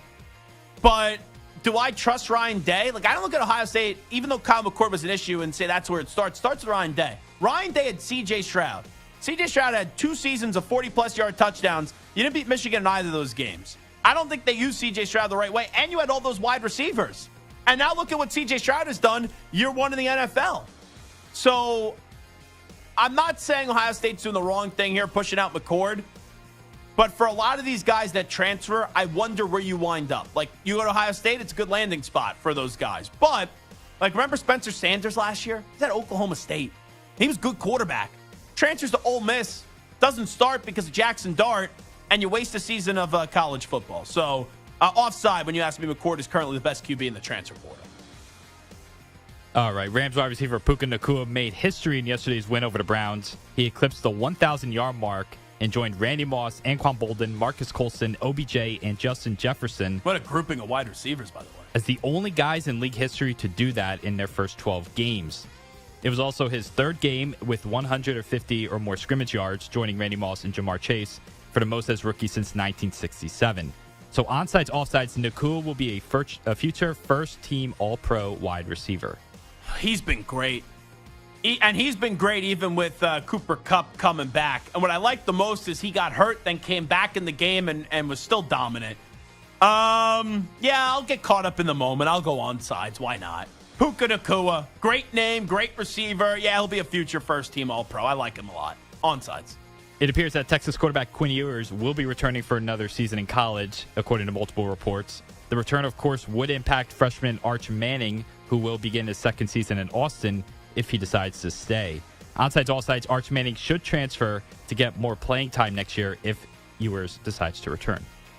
I'm going to say offside because I think there's a reason why the Manning family picked Texas. Like, they knew that maybe Ewers could come back for another year. I think their plan was Ewers dominates, Ewers balls out, and then he leaves.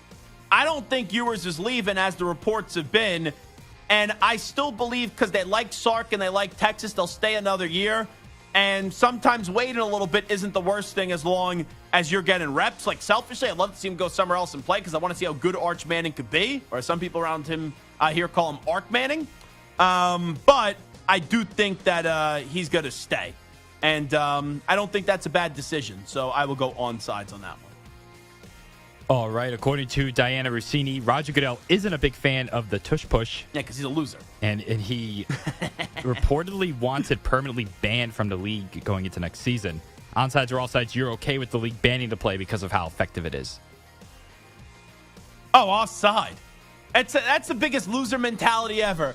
Wah, we can't stop a play. Wah, it's unfair. Well, then run it yourself. And a lot of these other teams try to run it, and they don't have success. Like, give me a break. So now all of a sudden, what? The forward pass is too successful for Kansas City? Oh, we got to ban that too. But Mahomes runs around in the pocket and gets out of the pocket. He's got to stay just in the pocket. Like, give me a break. Offside. Offside. USC will be taking on Louisville in the Holiday Bowl on December 27th, but Caleb Williams will not be a part of the game, according to head coach Lincoln Riley. Onsides, offsides, it's okay for players who are entering the NFL draft to sit out bowl games. Absolutely. I don't fault someone for making a financial decision there, so onsides. And then finally, Sunday was a bad performance for Jets quarterback. Tim Boyle was bad. Trevor Siemian came on. Both combined for 197 yards and 2 turnovers. And it might have gotten worse today, as according to The Athletic, the Jets are leaning towards elevating Zach Wilson, back to the starting role. But Wilson is, quote, reluctant to step back in, end of quote. Onsides or offsides, the Jets should cut Zach Wilson if that report is true. Absolutely, and I read that from Diana Rossini that Aaron Rodgers trying to convince Zach Wilson to play. Like, what leg does Zach Wilson have to stand on? You're a bust. You're one of the biggest busts of all time as a second overall pick. I defended you in the pre-draft process when people were saying you were entitled and you were spoiled, and I thought a lot of that was ridiculous. It ends up being right because they're now giving you an opportunity to play. You've been horrible, so they should cut your ass. You don't want to play this weekend? Cut your ass. Bye-bye. Onsides. All righty. Fun show today. Talk to you tomorrow, everybody. We out. Bye-bye. Peace.